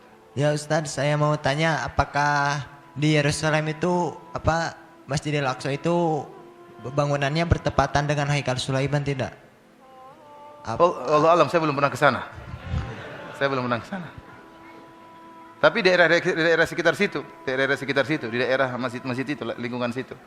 Situ ada tembok ratapan tadi itu. Iya. Tembok ratapan. Tapi persisnya saya tidak tahu, saya nggak pernah ke sana. Ya, dari satu radio di Lombok, Nusa Tenggara Barat. Assalamualaikum warahmatullahi wabarakatuh. Saya mendengar kajian tentang dilarangnya berjualan di dalam masjid dan mendoakannya kejelekan. Pertanyaannya, apakah di depannya kita mendoakan kejelekan orang yang melakukan jual beli di dalam masjid atau di waktu yang lain? Syukran Ustaz. Allah alam, saya tidak tahu.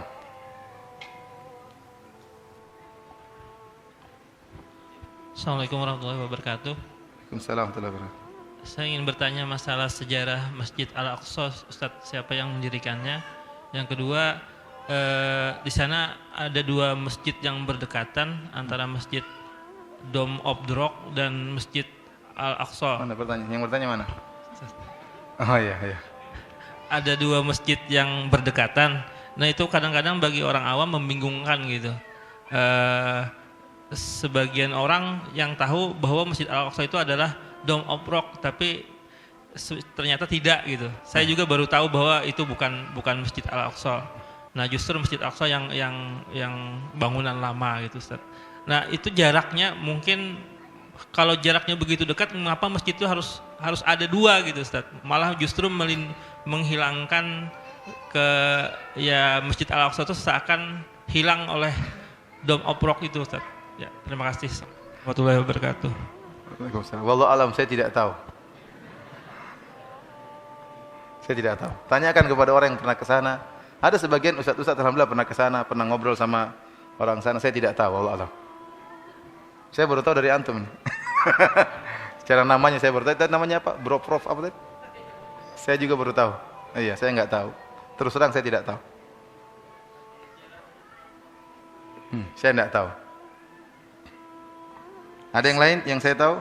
Assalamualaikum warahmatullahi wabarakatuh. Waalaikumsalam warahmatullahi wabarakatuh. Ustaz, ini ada pertanyaan mengenai pendapat bahwa dikatakan yang jahat antara Yahudi, ya di Yahudi itu sebenarnya yang jahat itu dikatakan gerakan Zionis, sedangkan orang-orang Yahudi itu belum tentu jahat katanya, seperti belum itu. Tentu apa? Belum tentu jahat semuanya. Belum tentu Yahudi asli. Ya, Yahudi katanya dikatakan seperti jahat. sekarang di Gaza ada relawan Yahudi katanya begitu. Nah, bagaimana tanggapan kita terhadap orang-orang yang Yahudi secara umum? Assalamualaikum warahmatullahi wabarakatuh. Waalaikumsalam warahmatullahi wabarakatuh. Yahudi secara umum adalah bangsa yang bejat, ya. Bangsa yang dikatakan oleh Allah maghdub alaihim, yang dilaknat diberi murkai oleh Allah Subhanahu wa taala. Dan telah kita jelaskan bagaimana nenek moyang mereka begitu suka membangkang, ya. Dan sering mereka mengakali syariat Allah Subhanahu wa taala. Ini dijelaskan dalam Al-Qur'an dan juga dalam hadis-hadis Nabi. Contohnya dalam Al-Qur'an Allah menjelaskan tentang tatkala Allah melarang mereka untuk mengambil ikan pada hari Sabtu. Was'alhum 'anil qaryati allati kanat hadratal bahri idh ya'duna fi sabti idh ta'tihim hitanuhum yawma sabtihim syurra'a wa yawma la yasbituna la ta'tihim kadzalika nabluhum bima kanu yafsukun. Tanyakanlah kepada orang-orang Yahudi tentang nenek moyang mereka. Jadi orang Yahudi bangga dengan nenek moyang mereka, maka Allah katakan tanyakan tentang nenek moyang mereka yang kurang ajar.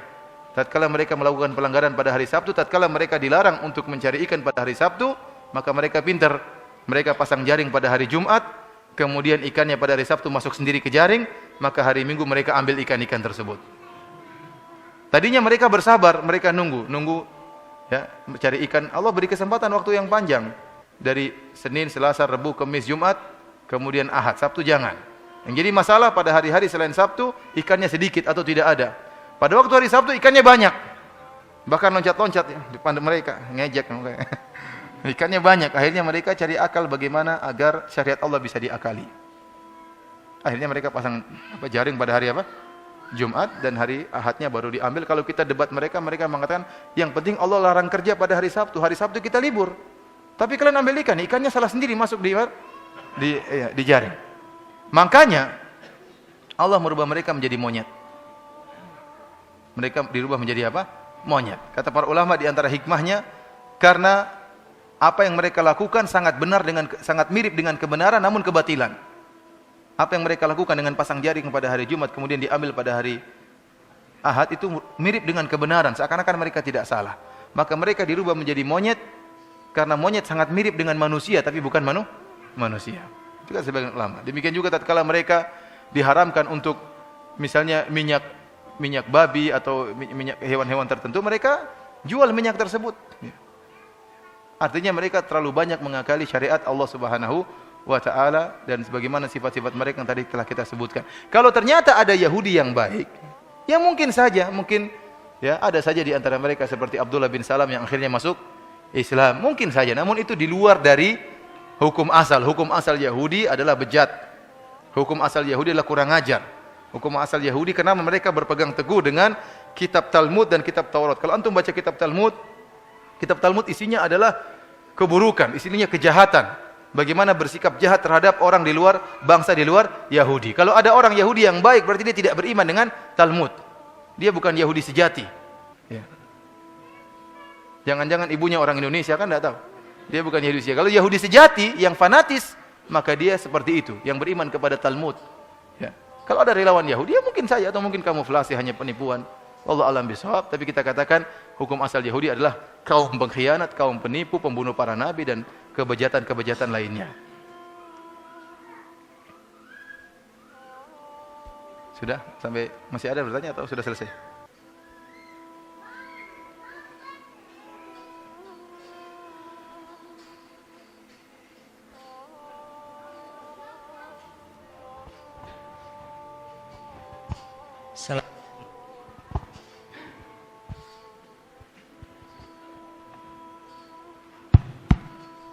Assalamualaikum warahmatullahi wabarakatuh. Waalaikumsalam. Ini Ustaz. Ya, silakan.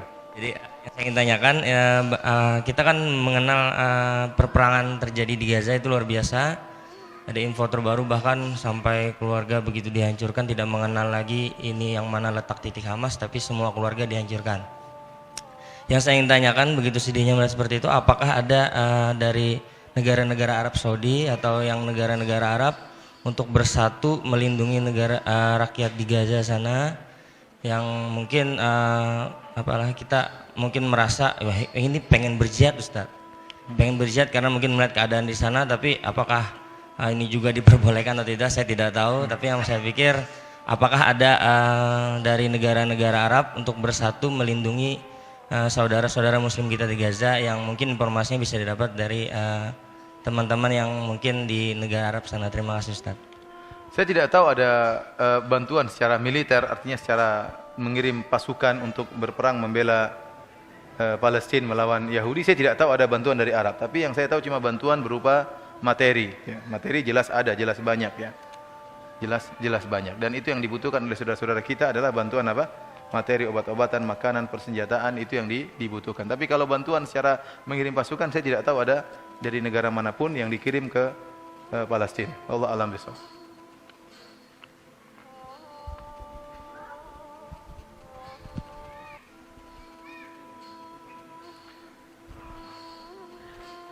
Ustadz, saya pernah dengar musik itu haram, tapi saya ragu karena saya suka musik.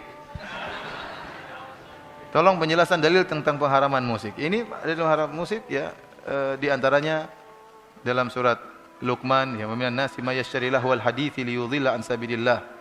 Di antara manusia ada yang membeli perkataan yang sia-sia untuk menyesatkan dari jalan Allah Subhanahu wa taala. Baca buku tafsir manapun akan disebutkan perkataan Ibnu Mas'ud. Dia bersumpah yang bahwasanya yang dimaksud adalah nyanyian yang menyesatkan orang dari jalan Allah Subhanahu wa taala ya.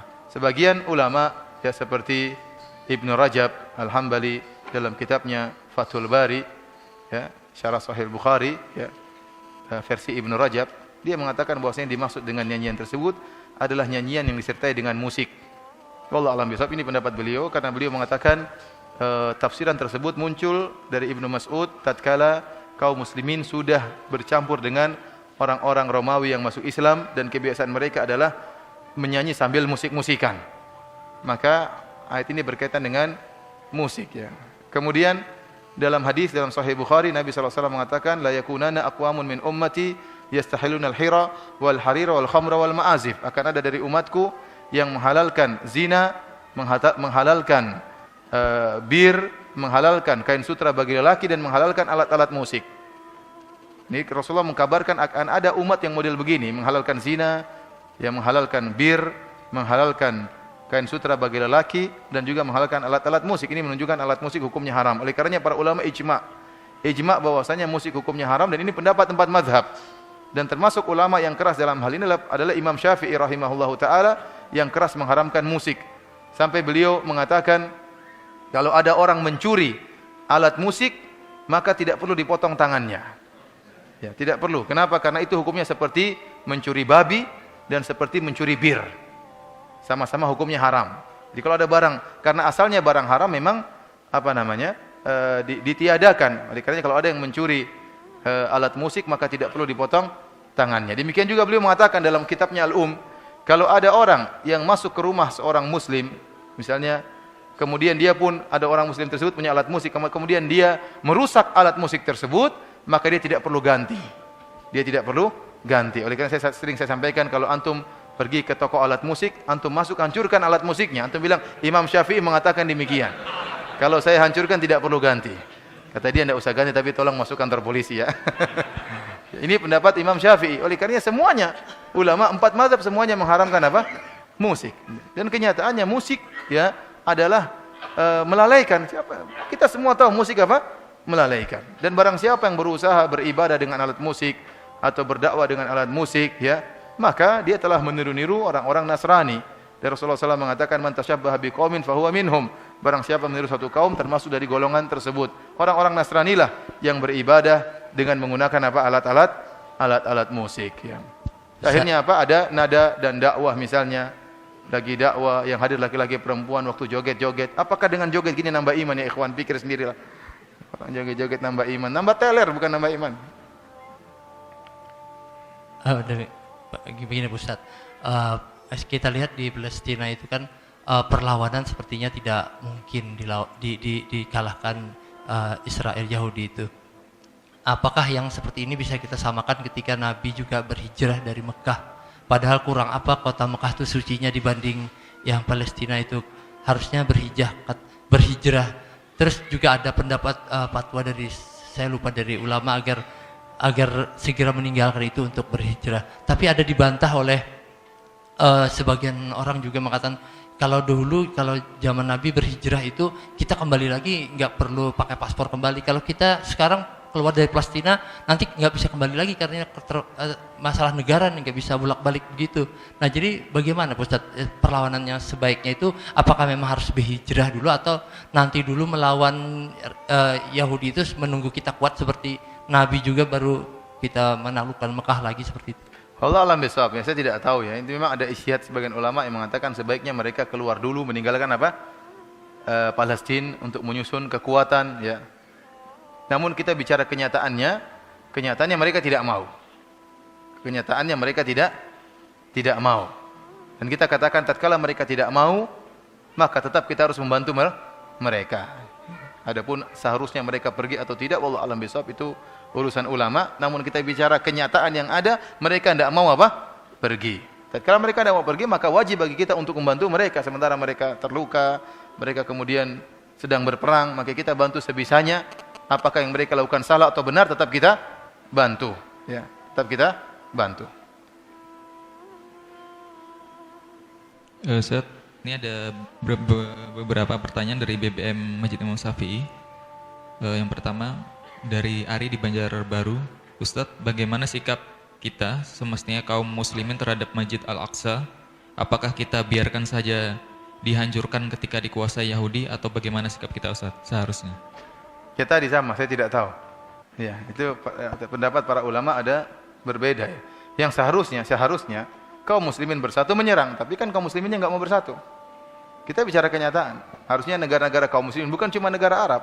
Semua negara Islam harusnya bersatu menyerang Yahudi. Namun kita bilang masing-masing negara punya kepentingan sendiri-sendiri, punya kebijaksanaan politik sendiri-sendiri. Dan tidak bisa siapa kita kemudian mau menyampaikan kepada mereka. Kita bicara tentang kenyataan yang ada. Ya, kenyataan yang ada, tidak ada persatuan kaum muslimin untuk bekerja sama menyerang orang-orang Israel, dan kenyataan yang ada, orang-orang Palestina saudara-saudara kita tidak mau meninggalkan apa? Palestina, dan mereka rela untuk meninggal sampai titik darah penghabisan untuk mempertahankan tanah mereka. Dan mereka tidak mau diusir dari tanah mereka. Maka kewajiban kita yang bisa kita lakukan semaksimal mungkin adalah memberi bantuan kepada mereka. Yang mereka lakukan benar atau salah itu urusan Allah Subhanahu wa taala. Ya, mungkin satu lagi Ustaz dari BBM juga. Ya. Ustaz, tadi disebutkan bangsa Yahudi dikutuk menjadi kera. Kapan periode itu terjadi Ustaz? Wallahu alam bisawab. Kapan mereka dijadikan kera, dijadikan monyet ya. Kunu qiradatan khasiin, jadilah kalian monyet-monyet yang hina ya. Ya, oleh karenanya tatkala orang-orang Yahudi di zaman Nabi sallallahu alaihi wasallam datang menemui Nabi, kemudian mereka mengatakan assalamu alaik, semoga kau cepat mampus wahai Muhammad. Jadi mereka harusnya assalam, lamnya mereka hilangkan. Mereka mengatakan assalamu alaik, yang artinya semoga kau cepat mati wahai Muhammad. Maka Rasulullah SAW mengatakan alaik, kamu juga. Maka Aisyah tatkala mendengar ini, Aisyah tidak sabar. Maka dia mengatakan kecelakaan bagi kalian wahai wa la'natullah alaikum ikhwata al-qiradata wal khanazir. Wahai orang-orang Yahudi, ya, saudara-saudaranya monyet-monyet dan babi-babi. Dan ini benar. Lihat perkataan Aisyah, perkataan yang benar. Jadi Aisyah mengatakan kalian dilaknat oleh Allah. Benar atau tidak? Ya benar. Mereka saudara-saudara bayi-bayi dan monyet-monyet, benar atau tidak? Aisyah lihat, Aisyah tidak mengatakan kalian keturunan bayi-bayi dan monyet-monyet, enggak. Karena memang kullu ummatin musikhat laisa laha naslun. Kata Nabi SAW, setiap umat yang dirubah jadi hewan tidak akan ada keturunannya. Jadi orang-orang Yahudi yang pernah nenek moyang berubah menjadi monyet dan babi tidak ada keturunannya. Ya. Jadi sudah mereka hidup kemudian mereka mati. Maka Aisyah memilih lafal kalian saudaranya bayi-babi dan monyet-monyet, dan itu benar. Ya. Oleh karenanya mereka pernah di nenek moyang mereka berubah menjadi bayi-bayi dan monyet-monyet, dan itu zaman sebelum Nabi sallallahu alaihi wasallam. Namun tepatnya di zaman Nabi siapa? Wallahu alam bisawab. Saya tidak tahu. Apakah gerakan boikot produk Yahudi dibenarkan? Ya, kita bilang adapun kalau mau manfaatnya sangat besar, maka ini perlu pertimbangan dari keputusan pemerintah setempat. Ya. Pemerintah setempat kalau menyerukan maka kita memboikot dengan rame-rame. Tapi kalau kita ijtihad pribadi masing-masing, misalnya saya enggak mau minum, ya terserah masing-masing, silakan. Ya. Sebagaimana kita mending saya beli produk Indonesia daripada produk Cina, ya kan boleh-boleh saja. Enggak jadi masalah. Tapi menyerukan harus enggak bisa. Karena itu kembali kepada yang mengukur kemaslahatannya adalah siapa? Pemerintah. Karena kita bekerja sama dengan bukan cuma Yahudi, juga orang kafir. Banyak produk-produk yang masuk dalam negeri kita, produk-produk orang kafir. Kita mengatakan enggak boleh kamu, misalnya enggak boleh kamu beli Kentucky misalnya, itu orang kafir tapi dia pegang iPhone. Sama saja kan? Apa bedanya itu sama itu? Misalnya saya katakan gitu. Tapi kalau dia bilang, "Ya saya iPhone tapi itu enggak, minimal kan saya mending saya beli ayam Indonesia." Ya terserah, itu bagus. Selama kau bisa mengurangi pembelian daripada produk-produk kafir, bagus. Tapi kita tidak berani mewajibkan kepada pada orang lain. Seperti ada yang bertanya, "Syekh, kita harus boikot terhadap produk-produk Amerika." Syekh itu tanya, "Kamu minumnya apa?" "Minum Pepsi." Sama saja. Minum Pepsi. Artinya kita bilang ya, masalah masing-masing silakan. Itu hak antum. Saya tidak mau beli misalnya dari produk-produk kafir, itu bagus, terserah antum. Tapi antum tidak bisa mewajibkan kepada orang lain. Karena masalah kemaslahatan kembali kepada yang bisa mengukurnya adalah pemerintah. Pemerintah yang bisa. Kalau pemerintah mengatakan boikot berarti ada maslahatnya besar. Dan ini masalah di luar daripada kemampuan kita, karena harus kita mengetahui ekonomi pemerintah, bagaimana kerjasama, bagaimana bentuk kerjasamanya, bagaimana perjanjiannya, kan repot. Nggak tahu juga kita bagaimana. Jangan-jangan ada produk misalnya orang kafir, namun sebagian besarnya buat pemerintah kita, sebagian kecil buat mereka. Ya, ininya kita tidak tahu tentang perjanjian antara pemerintah dengan mereka.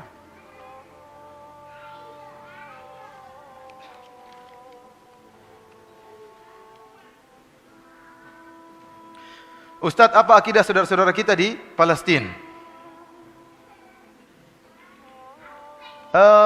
Kita katakan bahwasanya saudara-saudara kita di Palestina mereka kaum muslimin, entah apapun manhaj mereka. Sampai kemarin saya sempat ditanya, "Ustadz, kalau kita membantu saudara-saudara kita di Palestina berarti kita membantu ikhwanul muslimin." Saya bilang, mau ikhwanul muslimin, mau apa, mereka sedang terus mereka dibiarin mati saja. Ya, ini enggak benar, ini cara berpikir seperti ini. Ya. Mereka sedang dibantai, anak-anak sedang dibantai, orang sedang kelaparan, sedang mati, sedang kesakitan. Mereka ikhwan. Mereka manusia, bahkan manusia, yang penting manusia. Kita bantu, kita punya hati nurani, orang manusia perlu ditolong. Apalagi mereka muslim, mereka bukan orang kafir. Sampai pernah kejadian waktu gempa di Yogyakarta. Saya lihat daftar orang-orang ahlu sunnah yang hendak dibantu. Saya lihat ternyata cuma 6 orang yang hendak dibantu. Yang lainnya nggak usah dibantu. Ini gimana cara berpikir? Ngumpulin duit cuma 6 orang aja karena yang lain ahlul bidah. Ya gimana? Mereka mengatakan, sebenarnya mengatakan, alhamdulillah lihat itu Pondok Jamilur Rahman. Ya, itu karena maksiat akhirnya apa? Ada sebagian rumah-rumah yang hancur. Kenapa begitu hubungannya dengan namanya musibah mengenai siapa saja? Bahkan justru keajaiban di antara sebagian ikhwan-ikhwan, rumahnya hancur, dia di dalam ternyata ada kayu yang menahan begini. Sehingga semua hancur namun dia tertahan dalam kayu sehingga dikeluarkan mereka dalam keadaan selamat. Jadi maksud saya bukan berarti kalau dia ahlul bid'ah misalnya atau menyelisih akidah kita kemudian tidak boleh kita bantu secara total. Kalau kita bantu berarti kita bermaksiat. Itu enggak benar pemikiran seperti ini. Ya. Bahkan kalau orang kafir misalnya, ada orang kafir tabrakan di Masjid Syafi'i, kita bantu enggak? Udah biar tewas saja nih. Yang kita bantu bahkan orang kafir, saya bilang kecelakaan kita bantu masukkan ke rumah sakit. Apalagi orang muslim. Ini pikiran manhaj seperti apa ini? Manhaj ngaco seperti ini. Ya. Dibiarin saja saudara kita tewas di sana, ya enggak benar seperti itu. Kan berarti melazimkan haram kan? Kalau kita bantu kaum muslimin di Palestina berarti membantu ikhwanul muslimin. Ini kan berarti haram membantu mereka. Ulama siapa yang berfatwa seperti itu? Ajib, saya heran. Ulama siapa seperti itu? Ulama tidak maksum ya ikhwan. Kalau ada satu orang ulama mengatakan demikian, mana puluhan ulama yang menyuruh bantu? Mana imam-imam haramain yang mendoakan tiap malam, mendoakan saudara-saudara kita di Palestina? Oleh karenanya, ini manhaj yang ngaco, yang tidak benar, yang menghilangkan rahmat dari hati kita kepada saudara-saudara kita kaum muslimin. Jadi kita disuruh bengis semua sama orang-orang selain bermanhaj seperti mereka.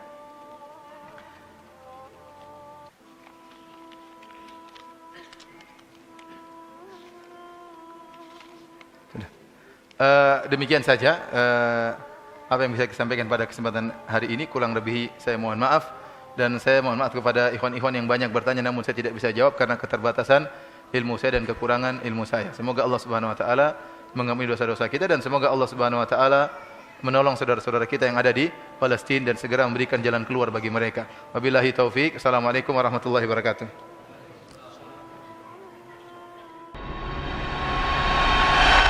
أعوذ بالله من الشيطان الرجيم بسم الله الرحمن الرحيم